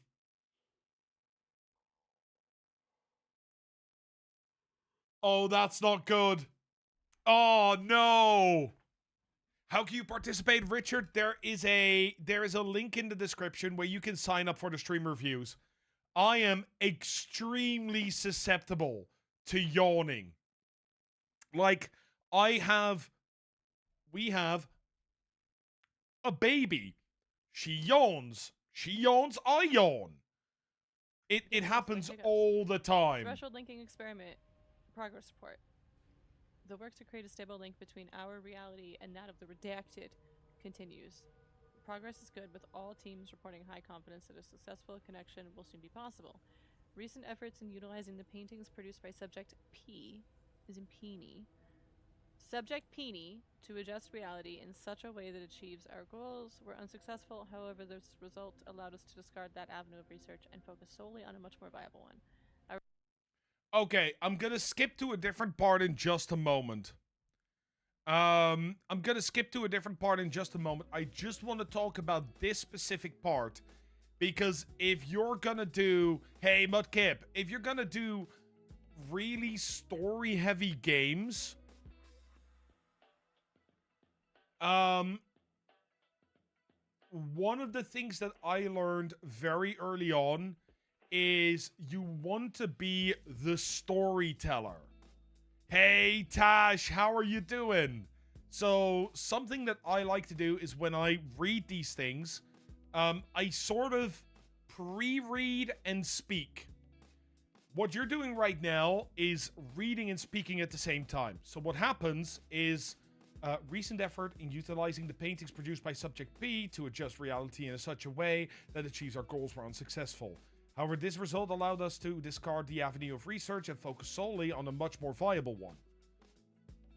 See how that becomes very monotone and just sort of goes without a real emphasis or feeling to it. In fact, when you were reading that, my brain had problems not just switching off. When you're doing these things, and especially when it's a lot of text, try and take either don't read it, which is fine, or bring your A game. So try and really tell the story, which also means being a bit slower in the reading and really explaining or using your voice in a way that helps for your viewers to listen. Think of yourself as the audiobook. Recent efforts in utilizing the paintings produced by Subject P to adjust reality in such a way that achieves our goals were unsuccessful. However, this result allowed us to discard that avenue of research and focus solely on a much more viable one. By putting some emphasis in there and sort of reading the sentence halfway ahead and then reading it out makes it so much more engaging because you're the storyteller now. You're the one sitting around the fire. You can see it. Your viewers are most likely listening. So you see that as well. Underneath me, I can't hide myself. Let me move out of the way.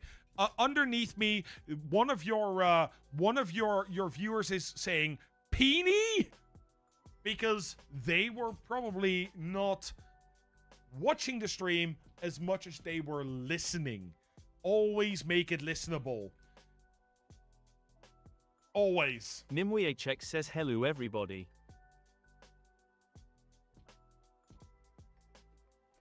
Hey Nimue, how you doing? I hope you're doing well. Don't know how this works, but I have a question. Started last week, have 9 followers so far. Very good.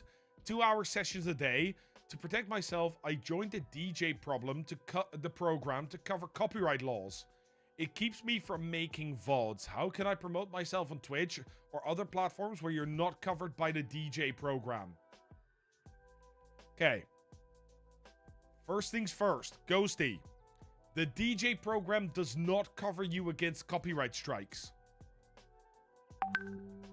It's quite important to understand that that does not stop you from getting copyright struck. All it does is whenever there is copyright that they have a deal with, like an artist, then the artist gets a part of your money and that doesn't get copyright struck. So be very careful with that. If you're listening to music that is sort of A-listed, so radio music or it's popular music, like just pop or anything made by other artists on your stream, stop that. You don't want to do that. Find some good, that's what we're listening to right now, find some DMCA, not free. It's not really DMCA free. It's stream permitted music. And there's many genres in this. So, and then you can keep those VODs by stepping out of the DJ program. Royalty-free stuff is good. Mostly, Killath. Mostly. Richard coming over from YouTube to Twitch. And Killer Queen, thank you so much for the follow. You're an absolute legend. Very kind of you to join us today. How are you doing? Love running into all the familiar faces here. Isn't it great? Voice acting, dialogues, characters, dialogue, lore also helps me keep engaged on the streamer side. It does. It really does. I genuinely love doing a bit of voice acting. My voice has just been very dead lately. But I always at least try to bring the emotion into it, even if I don't change my voice too much. Hey, Autumn Lily. Hey, Daddy Peaches. How you guys doing? Hope you're doing well. Hope you're doing amazing. I'm gonna switch over a little bit because I want to see you less reading, more playing the game. Let's see if this works. Shit. I can Another never gun, say no though. to extra firepower. Yeah, take it. Take it.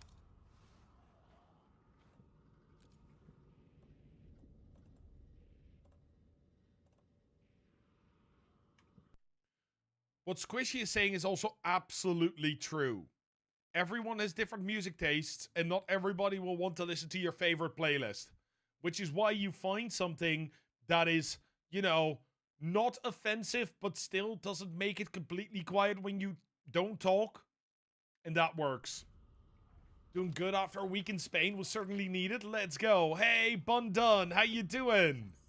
Hope you're doing well. Let's see.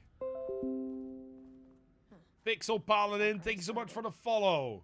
Spatial recurrence usually observes the law of 3.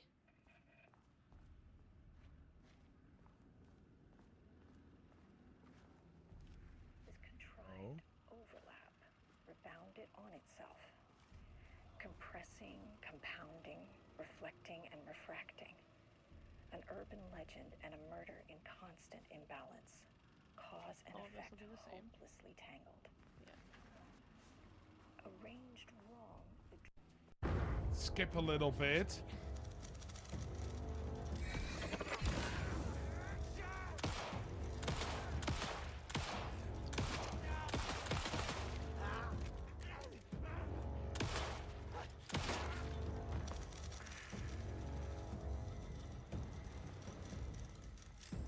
No.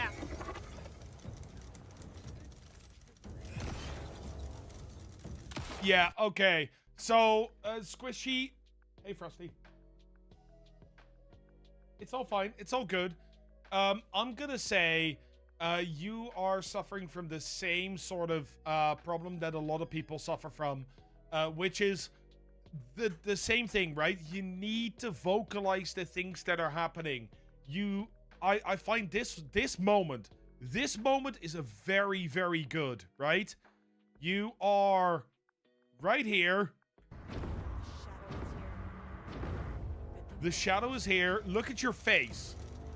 You are having a very clear emotional reaction to the shadow, to these monsters running towards you.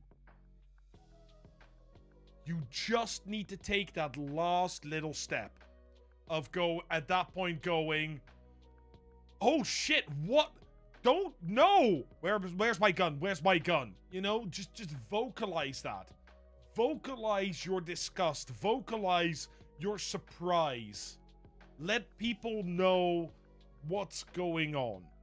And the same here. You are so focused on shooting. Gotta turn that down a little bit. You are so focused on shooting. You're completely locked in. No. And you are so focused. And that is exactly, here you go, no. Like, don't come closer. Don't you dare. That sort of pushes, that sort of talking is something that you learn over... Oh, wrong button. You learn over time. It definitely takes a while. I definitely could tell you guys, the first year I streamed, I did not have the same sort of intuition of talking with everything that I do. So I would definitely say, try that same thing that I talked about earlier, which is take a phone, record yourself for 10 minutes talking about whatever you want, and then go through it the next day, listen to it, and watch it in 2 separate sessions, make notes, pick something to improve, go again. And that's the same counts for your VODs. Take 15 minutes here and there. Find with streaming, doing what you normally would have actually becomes hard. Because, yeah, you're a little in your head and self-conscious. True. Cyrex, or Cyrex. No, it is not. There's a link in YouTube in the description, or it's pinned in the Twitch chat where you can still sign up for a channel review. Hey, DK, how are you doing? I hope you're doing well. I will say, and I genuinely love this, I saw this while you were talking to chat. You have your microphone quite close, right? You have your microphone actually at a really good distance. But what you do sometimes is you still turn towards it a little bit. Either you can do this, or you put your microphone right in front of you and out of eyesight. So, and with the Elgato Wave 3, that's even easier. But you already have it at a good distance. So you have a great microphone quality. Your sound is fine.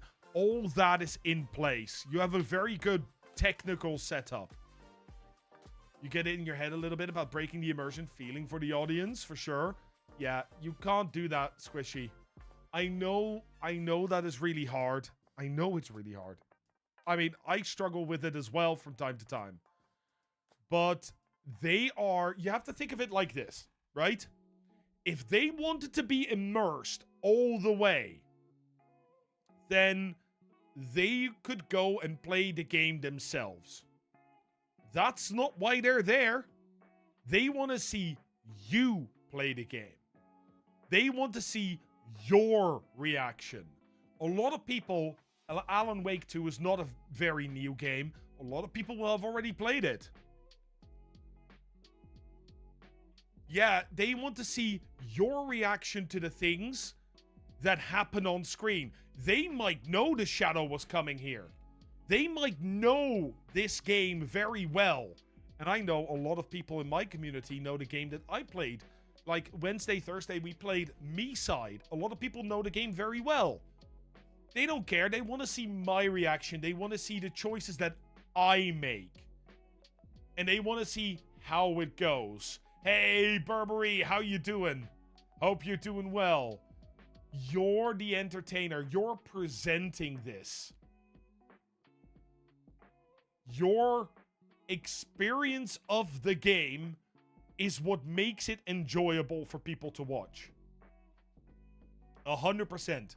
And if people just want to see what the game's like, they'll watch anyway, because they will look past you talking. And if they can't, that's their problem, not yours. Then go watch a YouTube video. I'm very brutal in this. I'm really, really brutal in this. Yeah, wanting to see the gameplay from a different perspective. Exactly. Exactly. That's it. Think of yourself as the paragon of the game experience. They are there to see your personal experience. Exactly. Half the time when you're streaming, they are watching your face and not the gameplay. Yeah. And genuinely, I said this with the last review. I'm going to say it again. If you're going to be self-conscious about people not liking what you're doing or feeling that they're not immersed enough, you can't please the whole world. Trying to please everybody ends up pleasing no one. You need to be, and this is, I'm gonna say this very honestly, it's not easy. It's really, really not easy. But as a streamer, you get to a point where you go, okay, you know what? There are going to be people on Twitch and on YouTube and on any platform that do not like what you do. And if they don't like what you do, that is fine. There are thousands of other creators playing the exact same game as you are, and they can go watch those creators. But there are always a group of people that like your personality, and they will come to you. That doesn't mean you don't need to better your skills. That doesn't mean you can't just sit back and not say anything. But you are creating this space for yourself. And all you're doing is saying, okay, these people like my stuff. And maybe there are people that I don't know that also like my stuff. And that is how you slowly build a community. Or quickly, depending on who you are, really.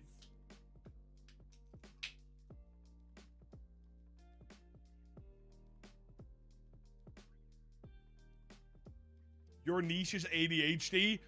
Gilberta, I get that. But honestly, like,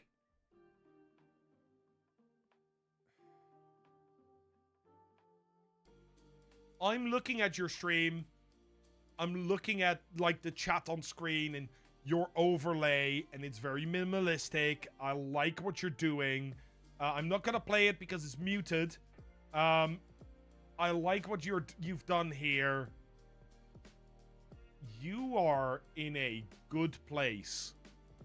Now it's all about building those skills. And building, not building the stream, but building the streamer, which I would say is even more important. So I hope that helps. I really, really hope that helps. Which means it's time for us to spin the wheel again. Who is the next person going to be? But before we do that, I need to add some names to the wheel. Let's see. Who was the last one? Moss Presents. Then we're gonna add Sweetest Spitfire, Ares, Kane Rex, and Cyrex. And just as I said that, Shani comes in as well. Okay, let's give these a little shuffle. And we're gonna go for another spin. No, they do not, DK. You need to sign up every month. Let's see who the next person is.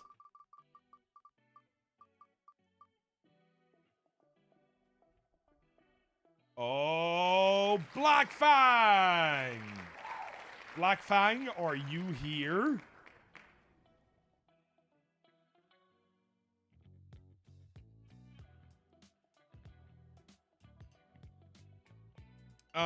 Oh, we have a TTS. Let's listen to it.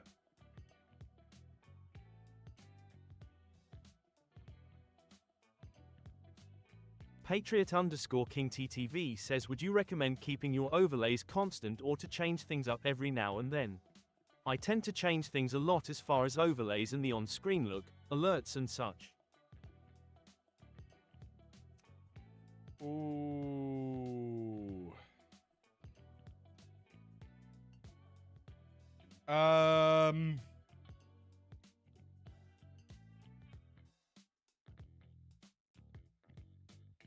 There are two questions there. And I think they have different answers. So, would I recommend keeping your overlays constant or change things up every now and then? Every now and then is fine. Hey, Some Secret, thank you very much. You absolute legend. You can always watch this back later. The VOD stays on YouTube. Seasonal changes, exactly, are absolutely fine. Minor updates. Changing something a little bit, or like I've just done, changing a widget, leaving the rest very similar, that is fine. I've kept the same colors, that sort of stuff, I fully understand. However, when you look at these things, and you say you change things a lot, that is where things change drastically. Because one, people don't particularly like change. People don't particularly like change in general. So, when you change things massively, that can cause quite a problem. However, it becomes even worse if you also start changing things like your colors, your avatar, your channel name, that sort of stuff. That's not great. That's not what you want to do. Because you want to have a very unified outlook. Killer Queen, just spotted you. You got added to the list. I'll add you as well because Black Fang is not here, so we're gonna respin. Don't change everything. Don't change everything. Change little things at a time. And if you are going to change massively, what you want to do is you want to go and hype things up. So if I would go ahead and change everything from sort of, my main colors are black and orange with a little bit of white, right? That's how I do things. Like, you can see that on the background that I have. You can see that with everything. If I suddenly change to, I don't know, red and white or green and purple, I'm gonna hype that up in the weeks before. I'm gonna go, look guys, we're gonna change this, the name's gonna change, this is gonna change, blah blah blah blah blah. We're gonna hype it up, and then we're gonna do, then I would do like 2 days where I don't stream. I don't stream for a little bit, and then we do a massive relaunch. Yeah, exactly. Content out. Yeah, you could change that as well. But you need to let people know. You need to make sure not just your Twitch viewers, your Twitter, your YouTube, everybody needs to be informed. It is a lot of work. So if you keep the same color scheme and themes and such, you can change little things every so many weeks. Now, there is one last thing that we need to talk about. There is one last thing we need to talk about regarding this question, Patriot King, and that is the time cost. Every time you're working on overlays, on widgets, on things to improve or channel points, you're not working on learning new skills.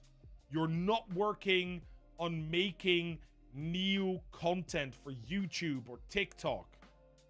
So, where are you as a content creator going to get the most, like,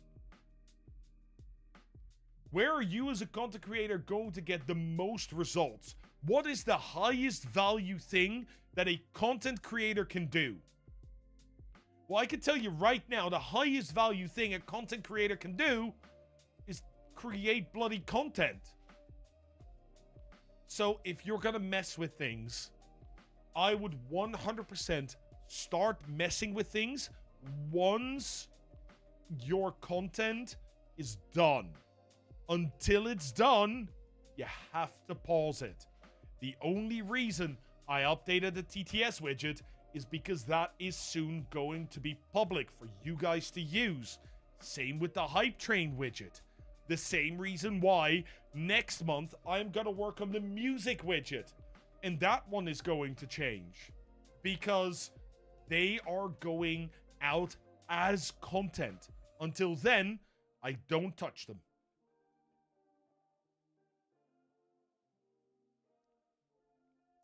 Branding is important. Once you decide on what you want your branding colors to be, stick with that. Minor changes are okay here and there if you're cleaning them up or doing seasonal tweaks.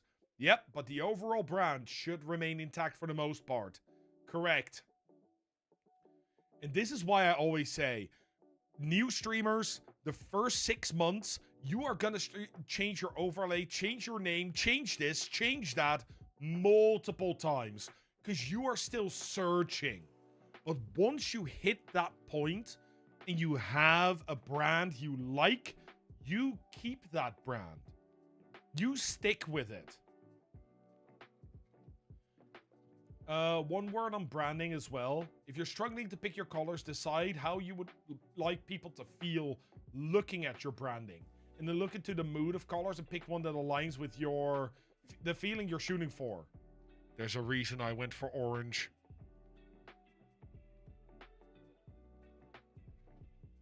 First off, because I like the color combination of orange and black.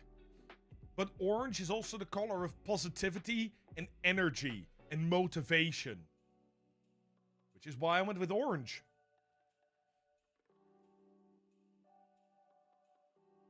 Colors have meaning, guys. And it's actually really funny.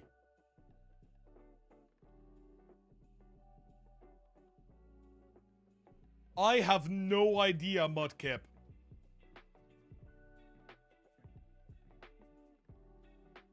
But that is creepy.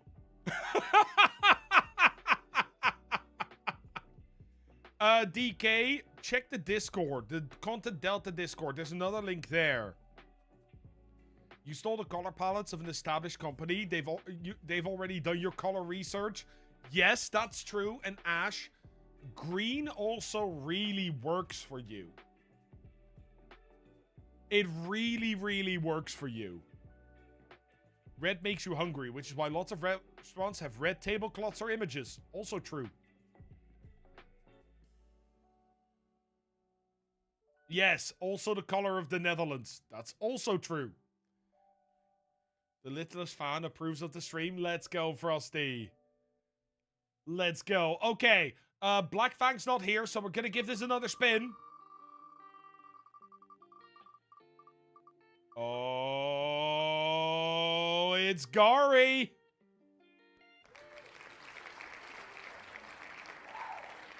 Let's have a look-see.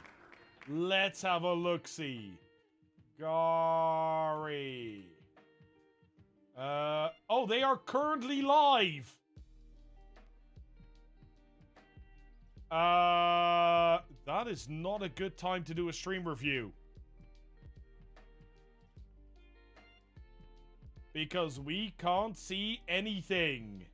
But we'll manage. We'll manage. Let's go have a look. It's okay. So, let's see. Yes, say hi. We're right here with you. Hi. Hello.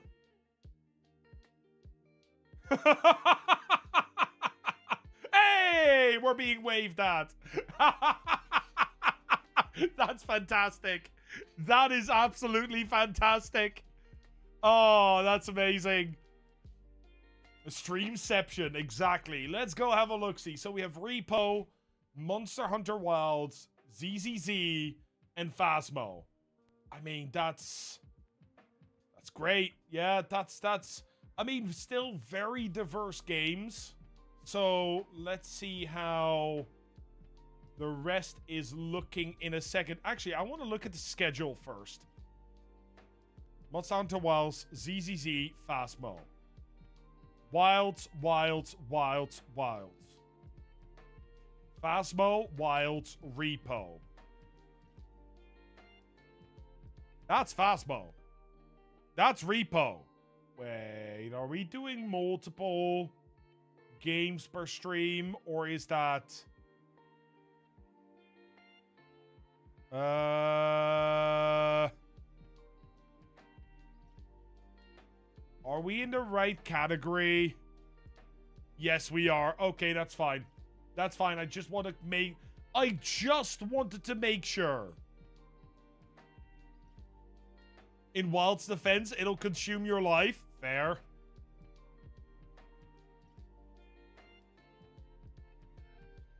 Really? See, I've been wanting to try Monster Hunter Wilds. I've really been wanting to try it, and people keep telling me it's good. Oh.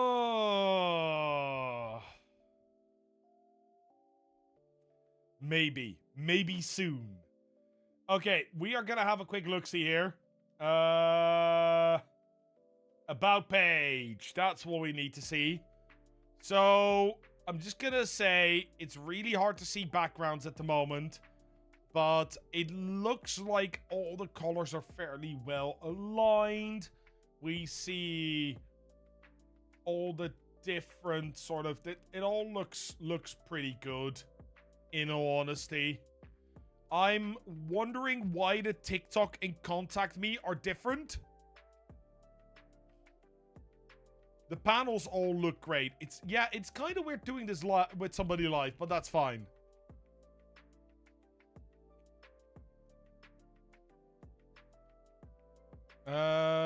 Wild still has technical issues on PC, sadly, but you can always refund if it doesn't work. I'm not too worried about that. I'm worried about the eons and eons of time that I will be sinking into it.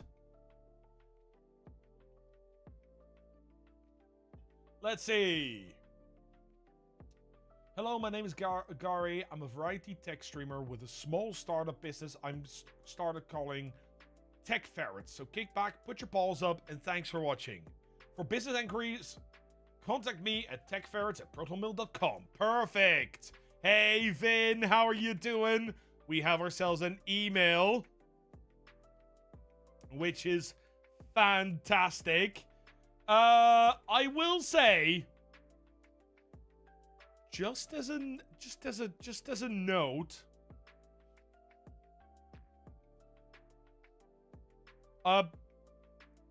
my brain immediately goes, what's a startup? Which is a great way to get people talking. But it might be nice to put in something like a small startup about X or trying to X. For the rest,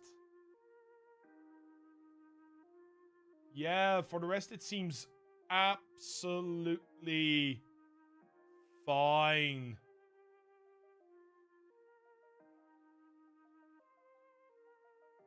You know what I do wonder? Garry, do you have any ferrets? You're called Garry Ferret. You have a company called Tech Ferrets. Now I wonder if you actually have any... I don't want to know what these emotes are doing in the chat, guys. Hey, oh my god, how are you doing? Hey, Gaming Gran, how are you? How are you? Welcome in. It's all good. Thank you so much for popping in. If you do need to go, this will be in the VOD. You can go check it out. Don't you worry about it. And I'm doing well, oh my god. No, you have not missed yours. DK, at that point, I think it's your end. Wait, what? Wait, Patriot King, what? Yeah, Garry? I think there is a no missing in this sentence. This is a hate and bigotry zone. This means no racism, homophobia, transphobia, etc. Oh, Jesus. Where's my screen going? Come back, screen. That's probably not what you want it to be. Yeah, just a minor note. For the rest, okay, there's one thing I would do. There's one thing I would do in this particular, about page.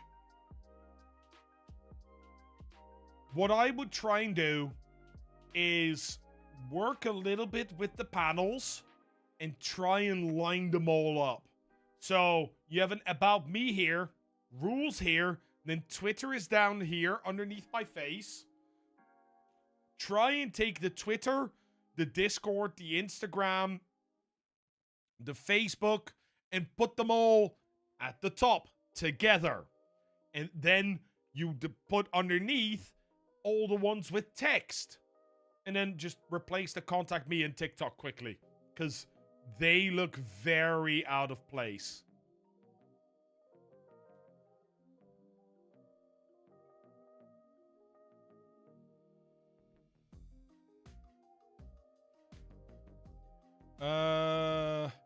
Combine them all in the social media into a Linktree link under a new panel, social media. Mudkip, I'm actually going to advise against that.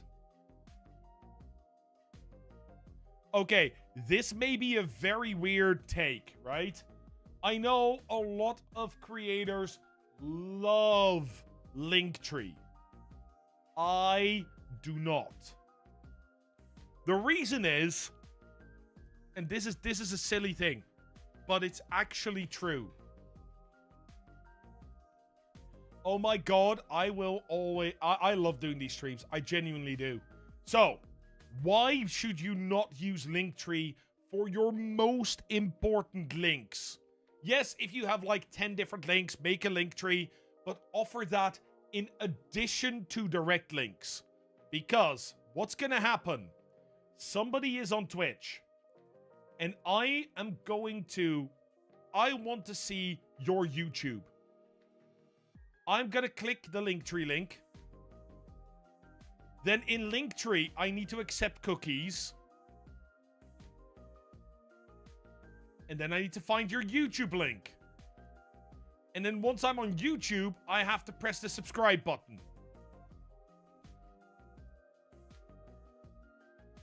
That is 4 clicks to go from Twitch to where I actually want to be. While I can do that in 1. And how do you do that in 1? Very simple. I think you can actually see it on the Content Delta channel. I'm not entirely sure, but I think I have it. Let me just scroll down. If you click this YouTube link, it immediately brings you here, but you can actually add, I think it's question mark subscriber. I think it's subscriber equals 1. I can't subscribe to my own channel. There's an extension you can use there that has a direct subscription. It doesn't automatically subscribe you. It just asks, do you want to subscribe to this channel? Immediately. And I can genuinely recommend using something like that over Linktree because 5 clicks is hard for people to do. 1 click is great. Phoenix, thank you so much for the follow, you absolute legend. Thank you very, very much. But if you don't want to do the direct subscriber link, you can always go for 2. So, but the direct link is super important. Super important. Yeah, for many people, they just go meh. They just go meh. And then click away. People are pretty lazy. People are pretty lazy.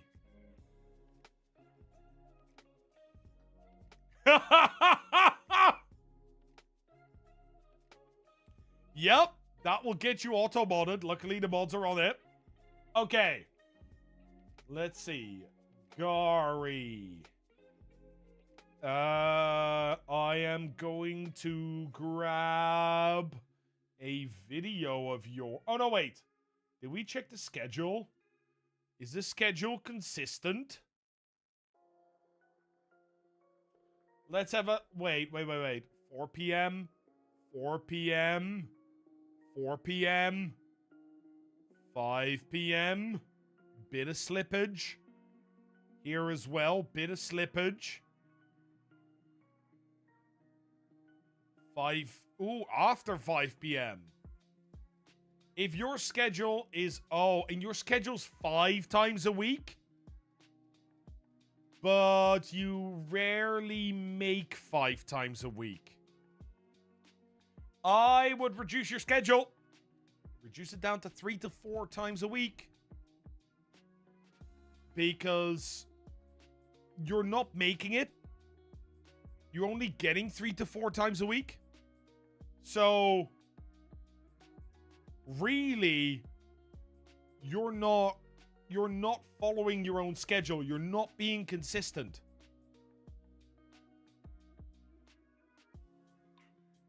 Imagine not being a little 2 times a week, baby.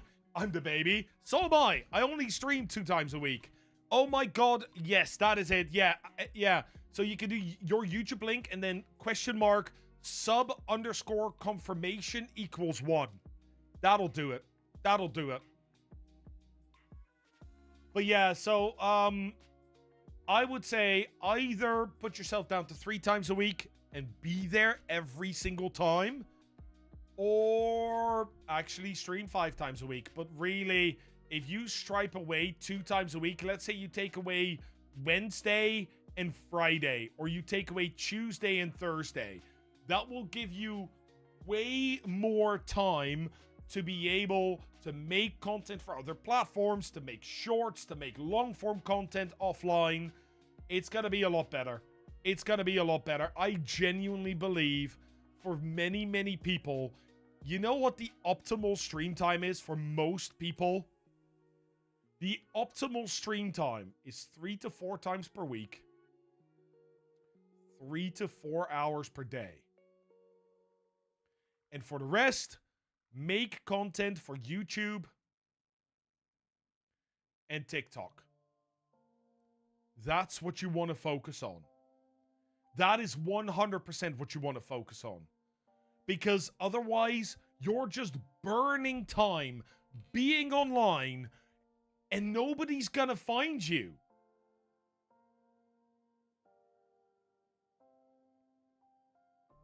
Why not then spend that time on making content on other platforms with higher discoverability like YouTube and Twitch, and then use that audience that you're building there to build your Twitch channel?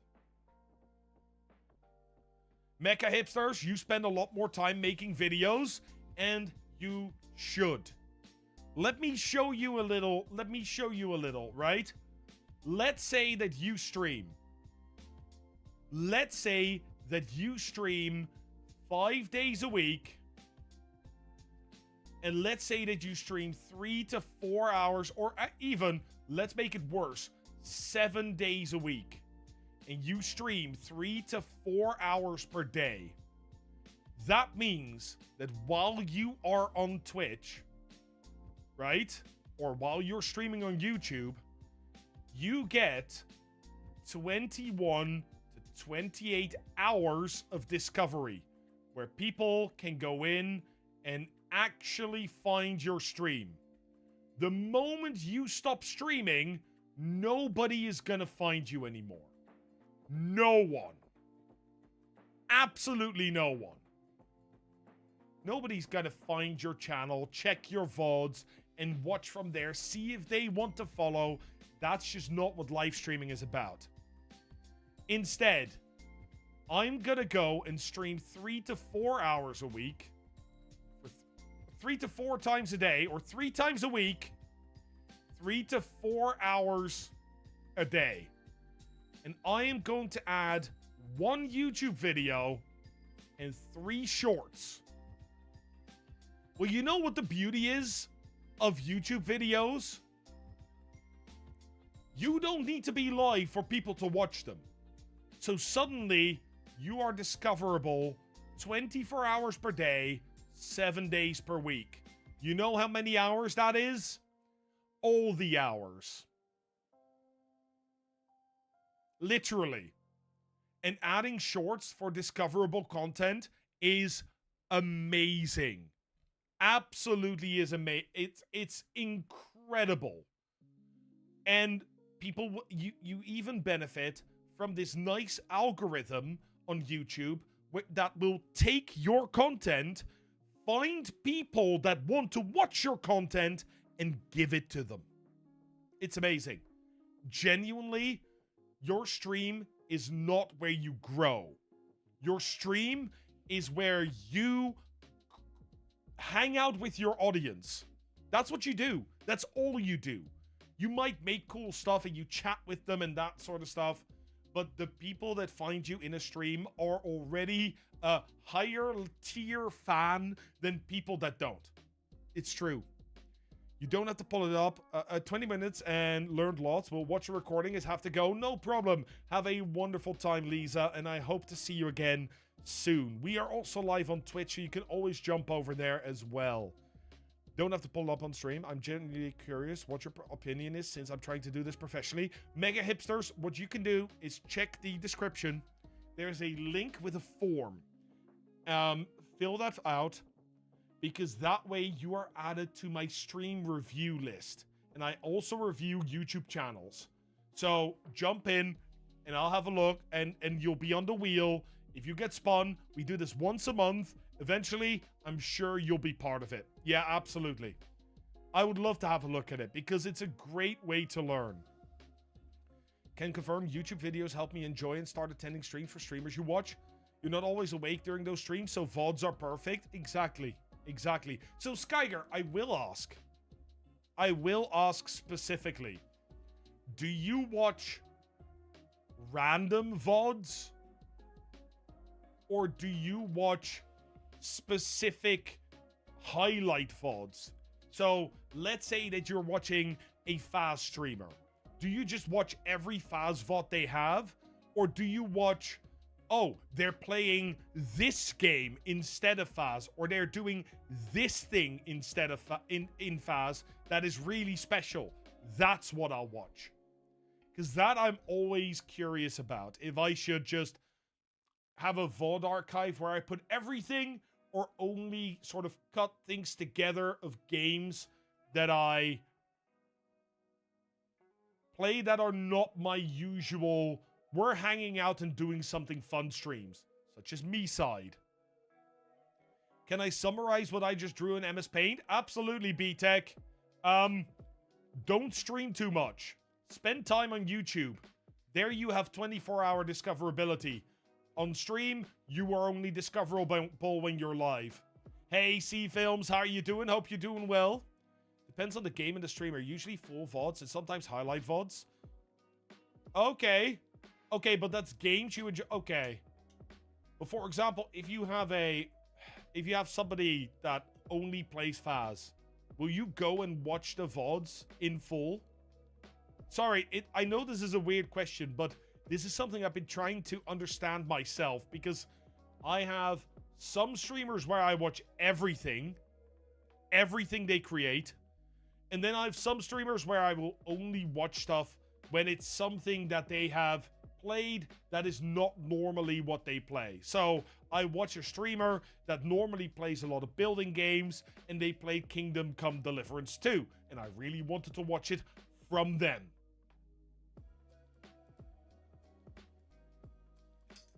But I would not watch every single building game, every single building stream they do, when they're just playing Space Engineers for 4 hours, or Icarus and only building a base. I tend to watch the VODs in full. Fast streamers, yes. For normal games, it depends on the streamer and the game. Some have gotten me into certain games, such as Repo. Okay. Interesting. Interesting. Yeah, see, it's different for different people. I guess uploading specifically interesting of exciting episodes of Fast could be fun. See, that's what I was thinking, right? Because that's what I've been trying. Like, if you're doing something special, that is absolutely where I would upload something. Like, again, my Me Side stream, I'm gonna cut that, I'm gonna take out all the breaks, and I'm gonna upload that as a playthrough, a let's play. But really, it's more of a VOD archive, right? While for my regular Fast stuffs, I'm just sort of like,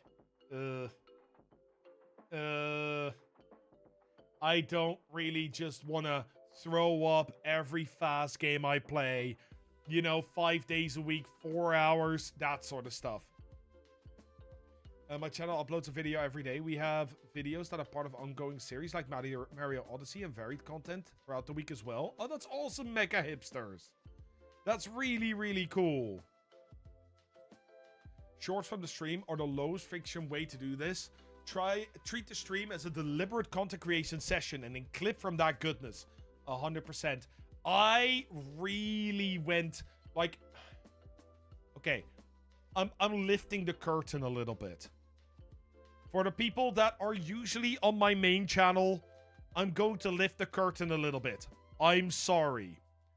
But as we were playing Me Side, I could feel on my brain sometimes there was this tickling feeling of, if I do this right now, it is going to make an amazing clip. An incredible clip. I think I'm just going to do this even though I don't think it's going to work. You know, the do it for the content. And I know of at least 3 to 5 clips that I will be clipping out of that game, and I will be posting them separately because they were funny. Yeah, do it for the Vine, do it for the content. Yeah, sometimes you need to. But it's building that feeling, building that intuition that takes time. As someone who, with a VOD archive on YouTube, I was surprised how many of them get a lot of views, some 300 plus, depending on the game. Okay, Sagnika, can I ask?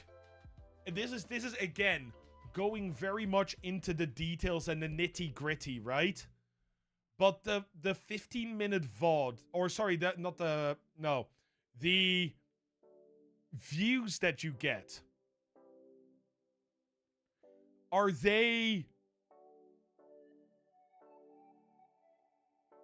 how much is the average view duration is really my question.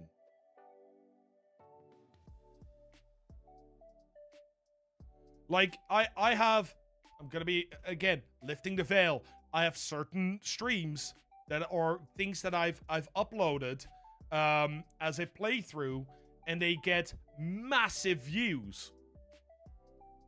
And then I look at the average view duration, and the average view duration is like 2 minutes. So people will click on it and immediately click away, which for me, at that point, I can have massive views, but that's not gonna help. I also have a video which got like 300 views on my gaming channel, and that one got 1.5 hours average view duration, which is amazing. When I'm watching streamers, I tend to clip as much as I can. If I laugh properly, I clip and post where it needs to go. That's awesome, Skyger. Having clips is so important, and there are some really cool things you can do with clips as well. Really, really cool things. Streaming is acting, a performance. Kane, yes and no. It's much more nuanced than that. Yes, it's acting, but you're not going full on acting, right? You don't go, hey, you don't like the old time of rage gaming and super overacting is almost gone. There's still some big streamers out there that can pull it off, but for most people, it's gone. What they're looking for now is, I like to call this the iPhone Plus experience. Because if you think back on the original iPhone, right? It was a great product because it could do photos, and it could call, and it was a smartphone. It had a screen, and you could go to your email, and there was so much it could do. But what it didn't do is make videos. So what did they do? Well, they made the iPhone Plus. And what did the iPhone Plus do? Well, people really liked the fact that they had a screen they could tap on, but the screen was too small. So they decided to make it bigger. You could call on the phone, but nobody actually uses the phone to call anymore. It's just sort of left at the same. It's in there because they have to. Email, nobody cares about. So much so that Apple even scrapped their own email service multiple times just to add better features in there. And they really try, but it's still not great. It's just sort of there because you have to. But people loved the fact that you could make photos and wanted to make videos. So they made the cameras huge with multiple lenses and gave you the ability to make videos. That is what you do as a streamer as well. You are a person. You need to be able to be yourself. 100%. You need to be able to be yourself. But you need to take the things that you like and your audience likes and develop them, and take the things that your audience maybe doesn't like or that you don't feel fit in your stream and try to diminish them a little bit. And that is how you make yourself the streamer plus. Yes, it's acting, but no, you're not taking on a role. You're just sort of you're building yourself as the streamer. Thank you, Darkus. Yeah, it took me a while to really get to grips with what I wanted to say, but now that I have this analogy in my brain, it for me just describes exactly how streamers should feel. This is you plus. And that's it. That's it. Don't change too much. If you change more than that, you cannot keep that up. Absolutely not. Feel free to ask, Mecha Hipsters. Feel free to ask. Hey, Rochelle, how are you doing? Yes, exactly. Enhancing yourself while streaming. Exactly. You need to stay authentic, and that is something that this may sound weird, right? But I am so careful with being authentic. I want to be able to give you guys the same me as if you would meet me at TwitchCon.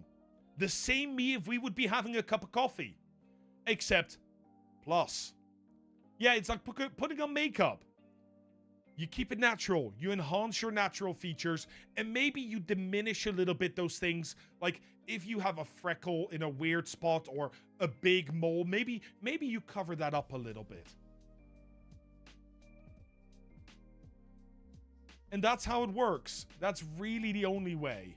Let me see. I wish YouTube gave you an overall average view duration, but it seems from a quick pass through the analytics, depends on which game you were playing. Okay, interesting. You actually love using ATEM vertical, not for streaming, but to pre-organize your formatting. Then you manually clip 300 seconds back, edit in DaVinci. Oh, interesting. That's really interesting. Hey, Finite! You absolute legend! Welcome in, Raiders. Welcome in. How are y'all doing? I hope you're doing well. I hope you're doing amazing. If you guys don't know me, my name is Barry Epps. I am a content creator over on YouTube under the name Content Delta. Normally, we do a lot of sort of streamer coding and making widgets, but today is our monthly... This is our monthly streamer review stream. So, that's what we're doing. We're reviewing your streams to hope to give you a little bit of feedback and you, to help you grow, really. To help you grow. Let me just quickly read back here. Being authentic can be a slight problem for me at times. I don't know how not to be me. Skyger, that's fine. But do this. Do the U to U plus move every time. Every time. What were you doing today, Finite Singularity? Tell me all about it. I'm always curious. I'm always curious what magic you are working today. I noticed video game streamers take long breaks between reading the chat. Depends on what sort of size they are, C-Films. I'm very much an idealist in this with I try and read every single message that comes through. Every single one. Thank you, B-Tech. Hey, Estelia. Oh, you're Rochelle. Welcome in. Welcome in. Thank you for popping over to Twitch as well. Much appreciated indeed. Yeah, we're just having a good time. We're doing the stream review. We're talking about all kinds. But we were reviewing Garry, and I think we should watch a little bit of what Garry is doing and maybe give some feedback on that as well. Let's see. Let's make sure that the music is off. Turn this on. As per usual, we are going to go to a random location in the stream. I'm going to go a little earlier this time. A little earlier. Let's see.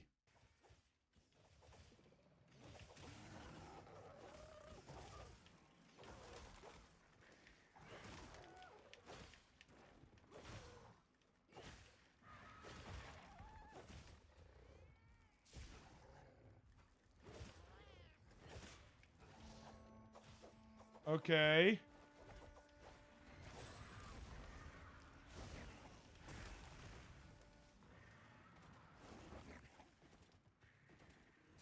The few things here that we can talk about.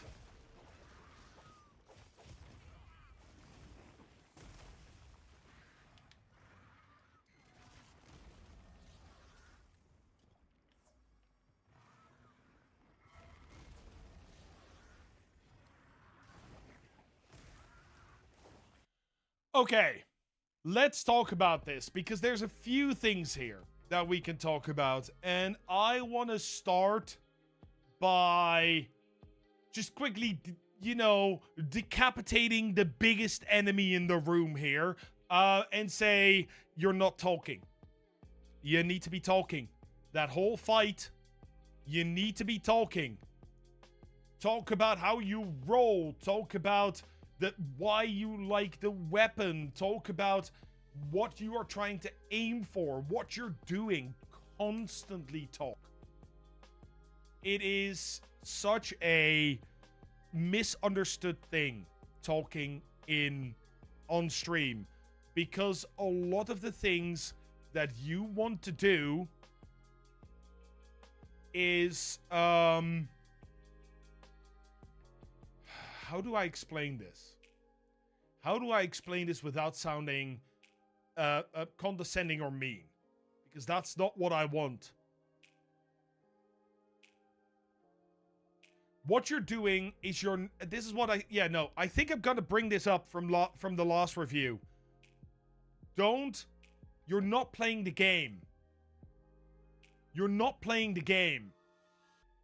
You are there to narrate the game to the audience. You're there to have interactions, to hang out. Even if there's nobody in your chat, we can just move that. It doesn't matter. You should be acting like there are 10, 50, 100, however many people you're comfortable with in chat. Yeah. And at that point, the important part is that you never let a silence linger for more than 10 seconds. Because if you let a silence, if I just sit here for 10 seconds not talking, that's where a silence gets awkward. People will get this feeling of, I'm not welcome here. Stream like the world is watching, if you are comfortable with that. Because I have had people tell me, my usual spiel was, stream like there's 100 people watching. And I got people saying, I've just started. I don't want 100 people to watch me. That would make me feel self-conscious. So stream like you have an audience. Be it a classroom, be it 10 people, be it 1,000. Yeah.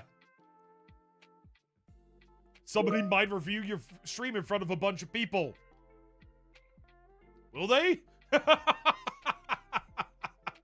Theodorus, thank you so much for the follow. You absolute legend. Let me see.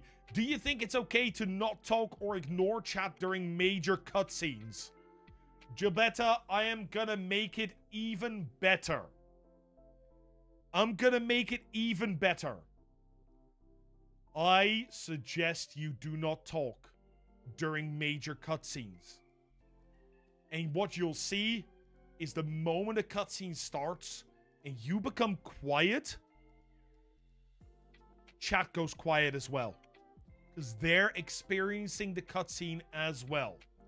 However, do not let that inhibit you from reacting to the cutscene.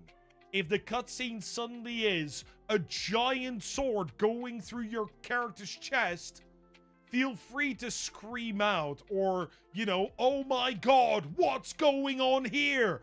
What just happened? That's fine. Like, react to it.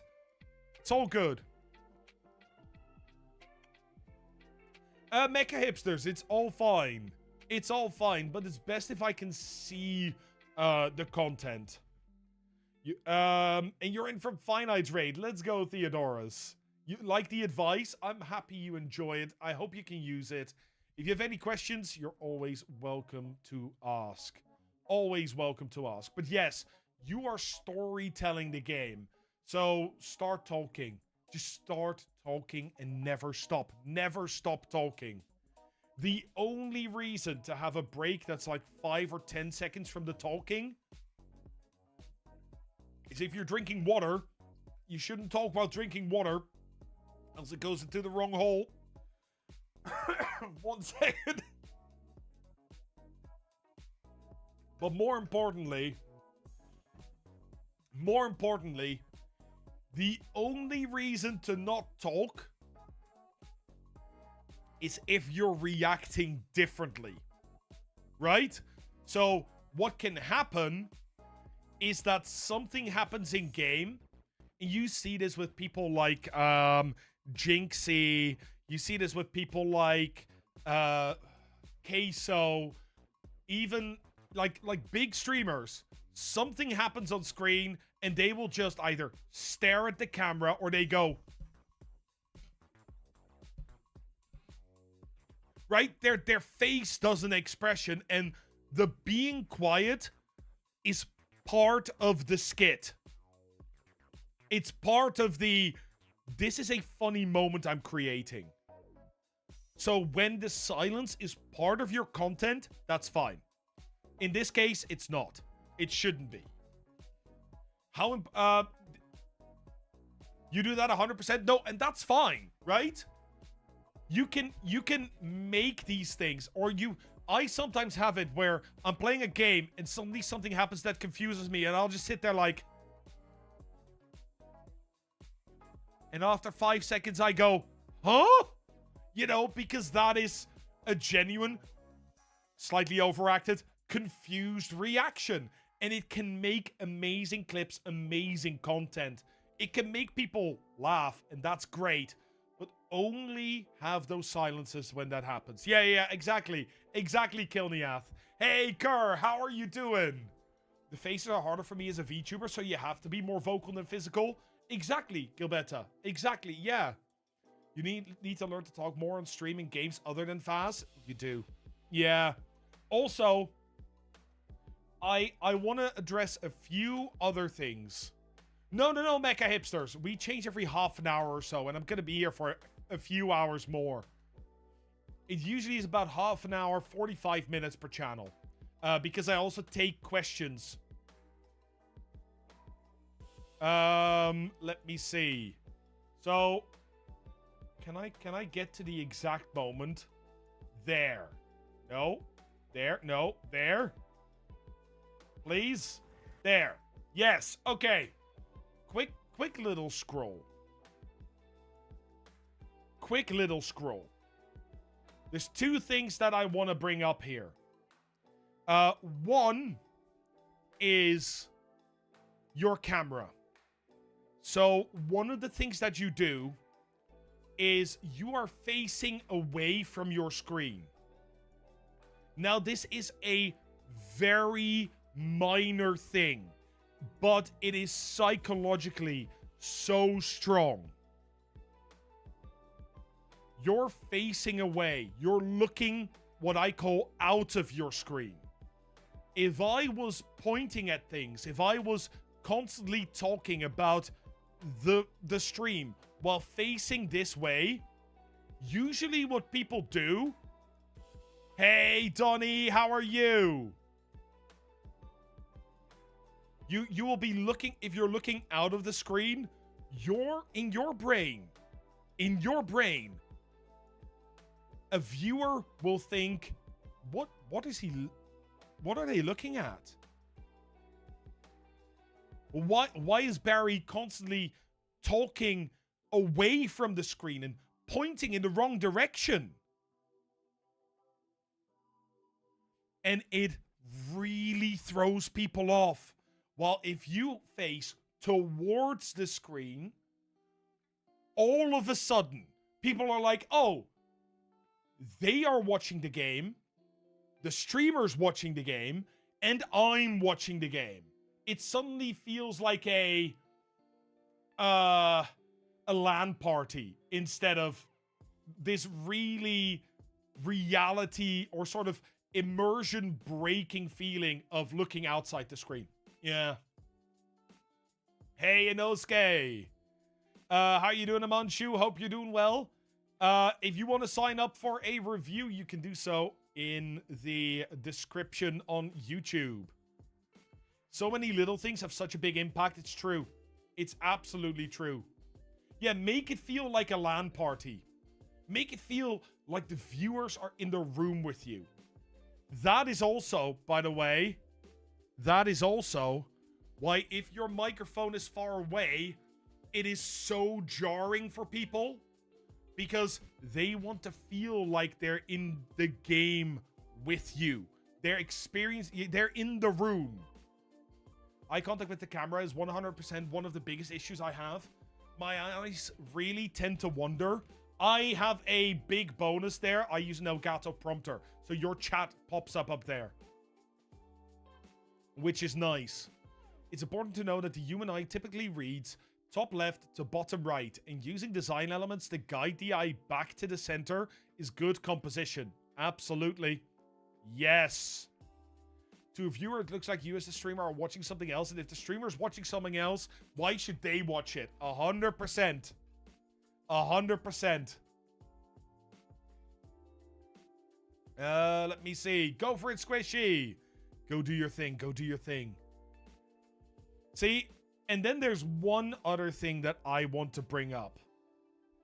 There's one other thing that I want to bring up, and this is purely one of my pet peeves. And for this, I am actually going to clip your screen and put it in Paint. Because there is something that's going on here that I am pretty sure 9 out of 10 people wouldn't even look at. But your stream design, the way it's set up, is really, really busy. Even though it isn't.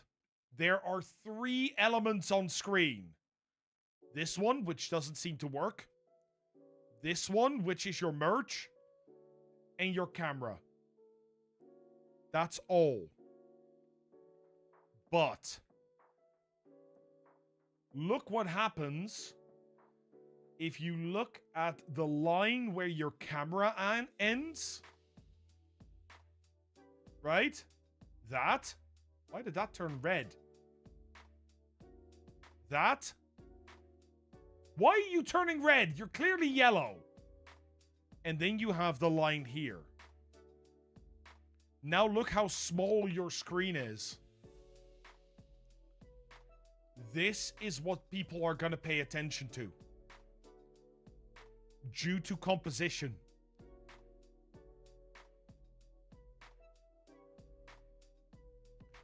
That is what people are going to pay attention to.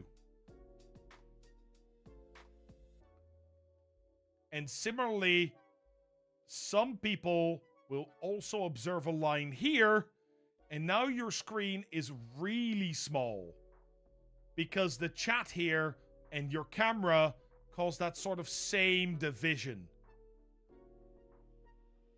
So what I 100% would suggest, one, is look at what is actually giving you value. From experience, this does not give you value. This is completely unimportant. This, completely unimportant. It's better to have that as a chat message than to have it pop up on screen. Because it just takes loads and loads of real estate. Then move yourself to the bottom so there's no hard cut line at the top. For example, by putting yourself over this or over the map, it's fine. And chat on screen.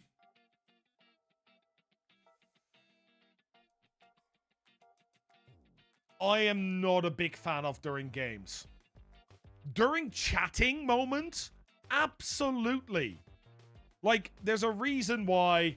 I don't know if I have it here. I don't have it here. On my main channel, I have chat besides me. Like, I'll switch back for a second. Like, over here, I have chat on my main channel when I'm on the just chatting screen.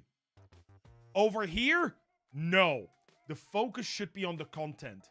So try and boil down what actually works for you. And then switch it around a little bit. You use the nutty horizontal bar, so chat is at the top of the screen, but out of the way. That's fine.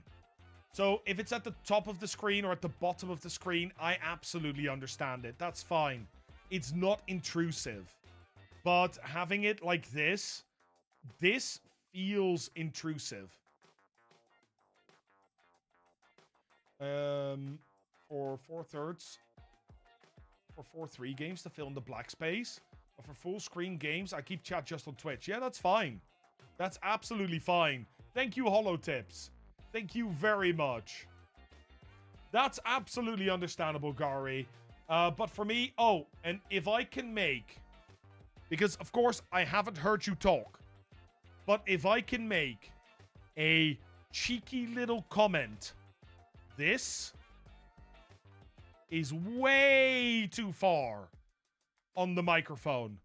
Way too far. My rule of thumb is literally rule of thumb, put your thumb against your chin and hold out your pinky, your hand like this or like this. If your pinky cannot hit your microphone, it's too far away. That's how close it should be. Even closer if you're working with a dynamic mic. Like, that should be pretty much in your mouth. Moving cam to bottom right instead of left, I'm assuming, also works because if anyone is browsing Twitch, if your camera is in bottom left, the big red live icon is in the way, which is silly. Why does Twitch have a live icon?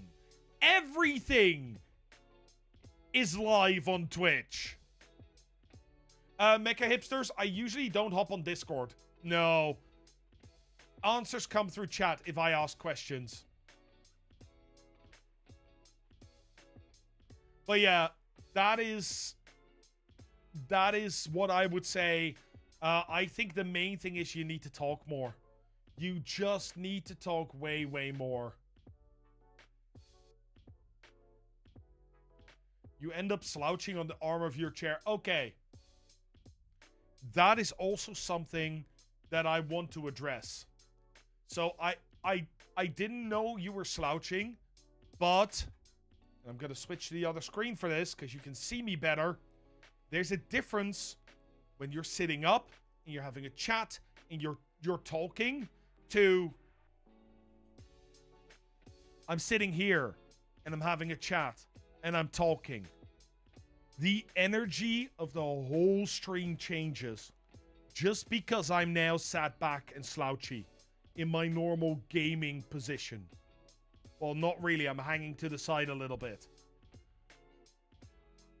Sitting up, sitting straight. It sounds like a silly posture thing, which also true. You need it for your back. But more importantly, it also brings your energy up more. The more you slouch, that automatically causes your energy to go down, which as a starting streamer is not what you want. You kind of hate that when I stream a game, if I use my laptop, I cannot see the chat. Streaming and posture advice. I know. We do everything here. If anybody has any questions about job interviews or education, I do that too. It helps that I have like loads of experience. The irony is that you have a £700 plus secret lab chair.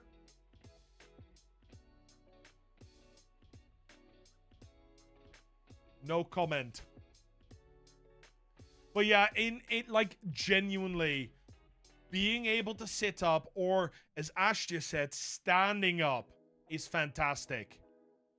That's why I used to, yeah, I really liked your standing setup, Ash. You just didn't like the transitions. You know what? I find it really funny. I used to do like a redeem where people could force me to stand up and the camera would just sort of start scrolling me off stream, which I thought was hilarious. Absolutely hilarious. The real irony is that Secret Labs robs people of money for subpar chairs. No comment. I will say I am not as happy with this chair as I should be. Hey, Thictras, how are you doing? I like really firm chairs for me. But I'm also 6'4". Yeah, I was standing almost all the time, and then I got into a bike accident, and my knee started hurting. Like bicycle, not motorbike. Bicycle accident. It's all fine, Inosuke. It's all fine. But yeah, that's you. I hope that was helpful for you. I am going to remove you from the list. We are going to add the people on the list that have added themselves. I see... Oh, God. There. Oh, that's quite a lot of people. Okay. That's... Darkus. Mecha Hipsters. DK. Ravenna. Jay. Your local idiot too. Hey, I didn't know I signed up to my own stream. That's interesting. Oh, is it? Okay. There we go.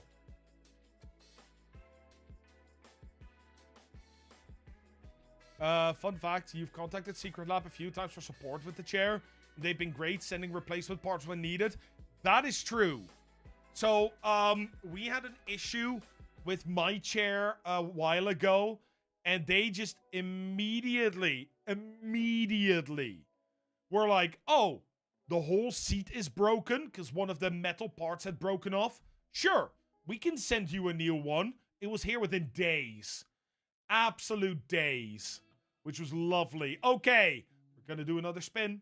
We're going to do another spin. Let's see. Where do we get to? Oh!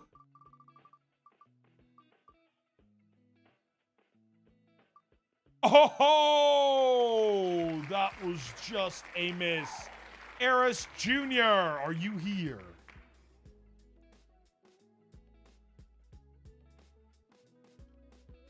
That was so close, Killath. That was so close. You are here. Wonderful. And then I'm gonna remove you because we're gonna be reviewing you right now. Let's see. Where are you? There you are. Copy the link. Make sure it's muted. And Wyvern Diver, how are you doing? Welcome in, welcome in. Darkus, thank you so much for the follow as well. You guys are absolute legends. Okay. Okay. We've got a channel. Let's have a look-see. Wyvern, it's with a, the TTS is down below. Yeah, I don't know why it's not giving you the command. But it is a channel point redeem you can put in. Oh my god, you didn't sign up this month, my friend. You might need to sign up.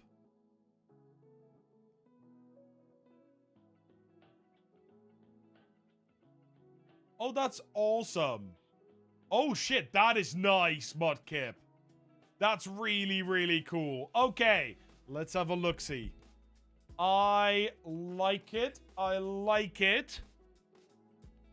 Again, very sort of unified. DBD? Do I spot the DBDs? Oh no. Oh no, you will be judged on your looping technique. I'm sorry. There's nothing I can do about it. Okay. There's, if I can just have a minor gripe, right? Your name is not, it's not completely visible. Make that a slight bit smaller, and you would be able to see it besides the screen, which would be really, really nice. I think it's just a small thing that can be very, very helpful. The theme, the Viking theme is really nice. Thor's hammer here. Very cool. Your colors are great. Let's have a look at your about page. Okay. All very unified, very cohesive.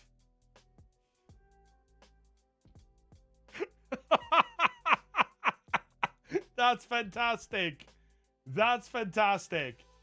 Let's see. Just a chill guy, spreading kindness while playing games. Aussie born in Slovakia, but moving back to Oz soon. Love tattoos. Okay. We get to do it. I know. It's further down. Doesn't count. Eris, please make sure you have a business email in your about. Not down here. Down here as well is fine. Here. Right there. We need to see a business email. Yeah, oh my god. They reset every month. It's the first one of the stream, correct? Yeah. Also, you're close to greatness here. Like, you almost have a really nice about. Aussie, born in Slovakia, but moving back to Oz soon. Right? That gives us a little bit of information. Like, my brain immediately goes, wait, if you're born in Slovakia, how are you an Aussie? Have you moved back to Oz yet? Do you like Vegemite? That sort of stuff immediately jumps to my brain of questions and things I want to know about you. But this.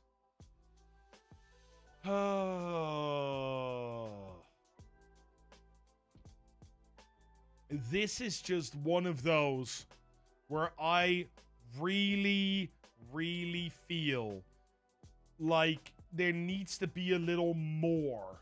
Because there are a lot of chill people on Twitch. A lot of people using chill games as their title too. And the spreading kindness while playing games is also fairly common on Twitch. Try to make that a little more powerful. How do you show that kindness? What do you do? And what makes you different from everybody else? So again, I will use a line that I use in my own main channel. It is, I'm a mathematician and cryptographer turned content creator. It immediately tells them, one, I'm a mathematician, so they can shout at me about how they don't like maths, and that happens more often than you think. Cryptographer, what do you work on? What is cryptography? I'm now a content creator. That gives them a little bit. And then I say something like, we use MS Paint to make explanations. Which is great. It's really, really, it gives them a little bit of a vibe of the stream. That's what you want to do. This is anybody that clicks in, anyone.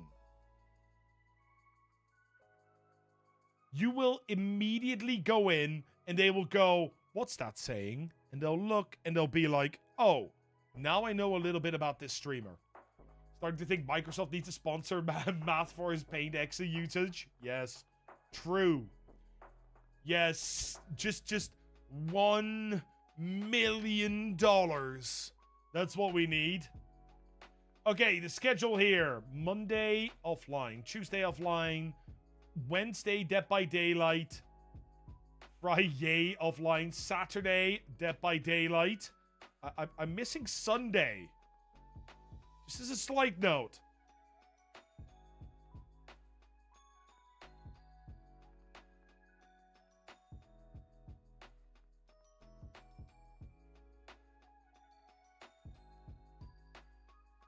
Do we click it?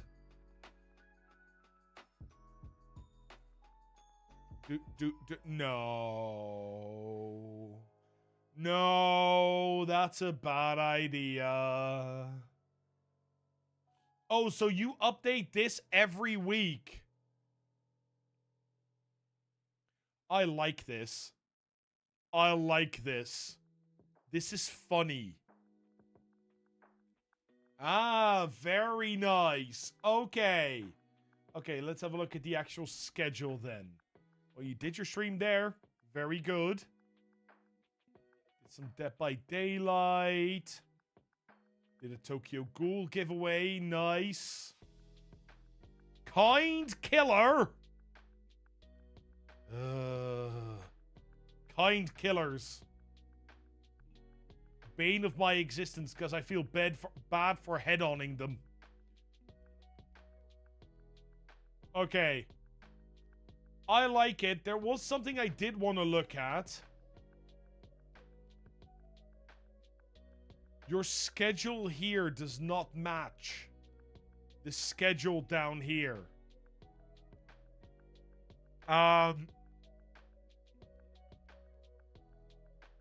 Try to be consistent with everything. Your branding, your content, your live times. You need to stay consistent. And this can confuse people. Just as a side note, right? It's not very important, but it is something to consider. Okay, let's have a look at your VODs then. And you know what? We will go with... Okay, 2.5 hour, 3 hour streams. This is shorter. I'll go with that one. Muting, because this is muted. Random location. Oh, you seem to switch to marbles over here. Okay, we'll do an early one then. Unmuted. What the fuck is going on?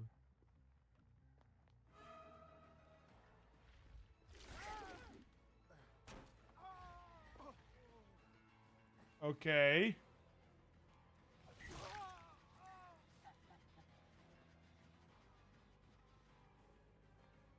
This is a weird game.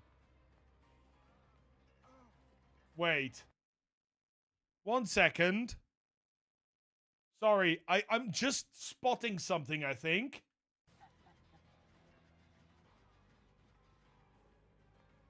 This is a weird game. Oh, dude. Your mic is extremely out of sync. Hey, Nestor, how you doing? Nestor, you'll be happy to hear that you were the first one to be chosen for the reviews. So it's in the VOD for you. Your mic is extremely out of sync. You talk, you stop talking, and that's the moment where we can start hearing you play. Or hearing you talk. So that is something that I would fix ASAP. Okay. That was coming down. Everybody saw that coming. Nice. That doesn't explain anything, and suddenly you catch up way too easily. Yeah, it was almost like... Wait, what? How the fuck did it... What? So I hit him here, and he's here. Okay, some weird shit is going on over in this match. You're talking quite a bit. And back to that guy that I couldn't catch up, it almost felt like he did it on purpose. So it almost felt like he had some speed boost. If perk blockers on, that's fair. Like it doesn't, so you don't get suspicious. But I already am, so...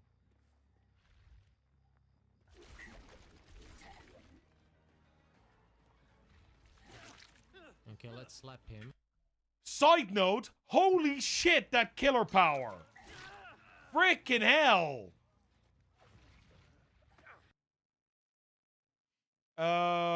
Is his cam over important widgety things? It is over. So, okay, we're going to talk about a few things here. There's a few things we can talk about. First off, most important bit, yeah, your camera is kind of covering quite important information on the UI.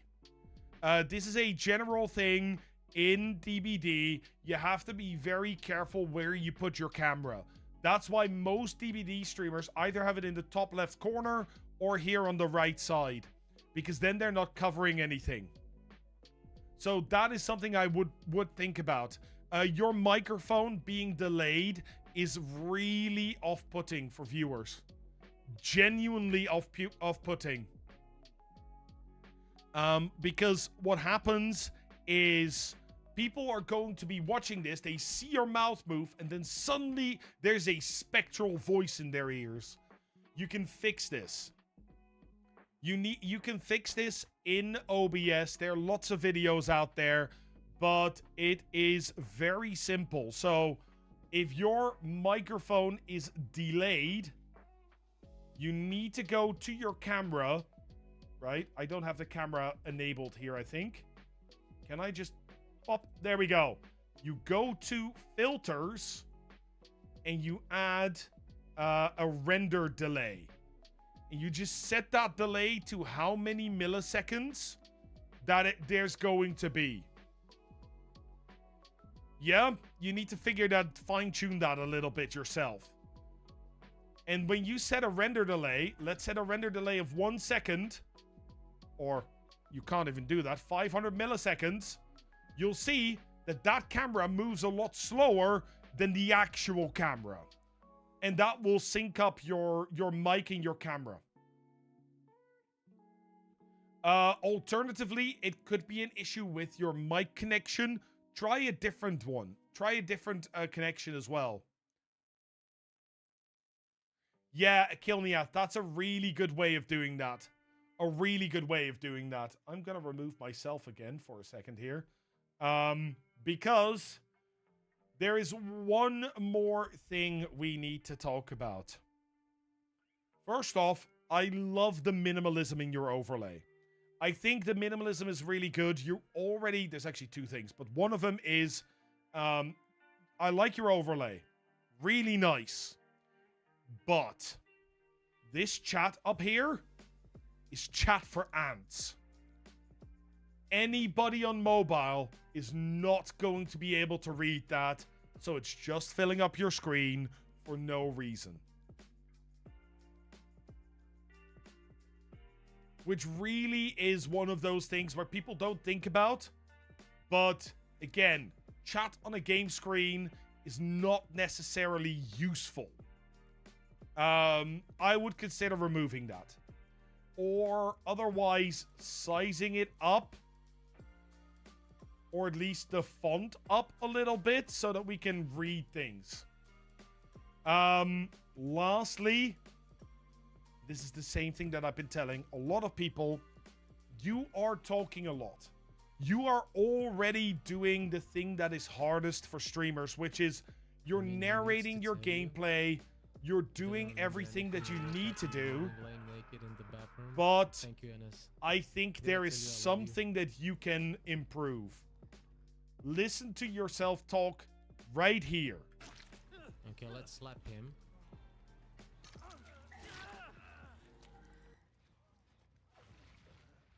I mean, he needs to tell you. He doesn't remember anything. I woke up in the morning laying naked in the bathroom.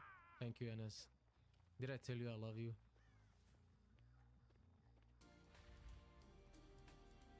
If you listen to that, there's two things there. One, I think your mic is quite low.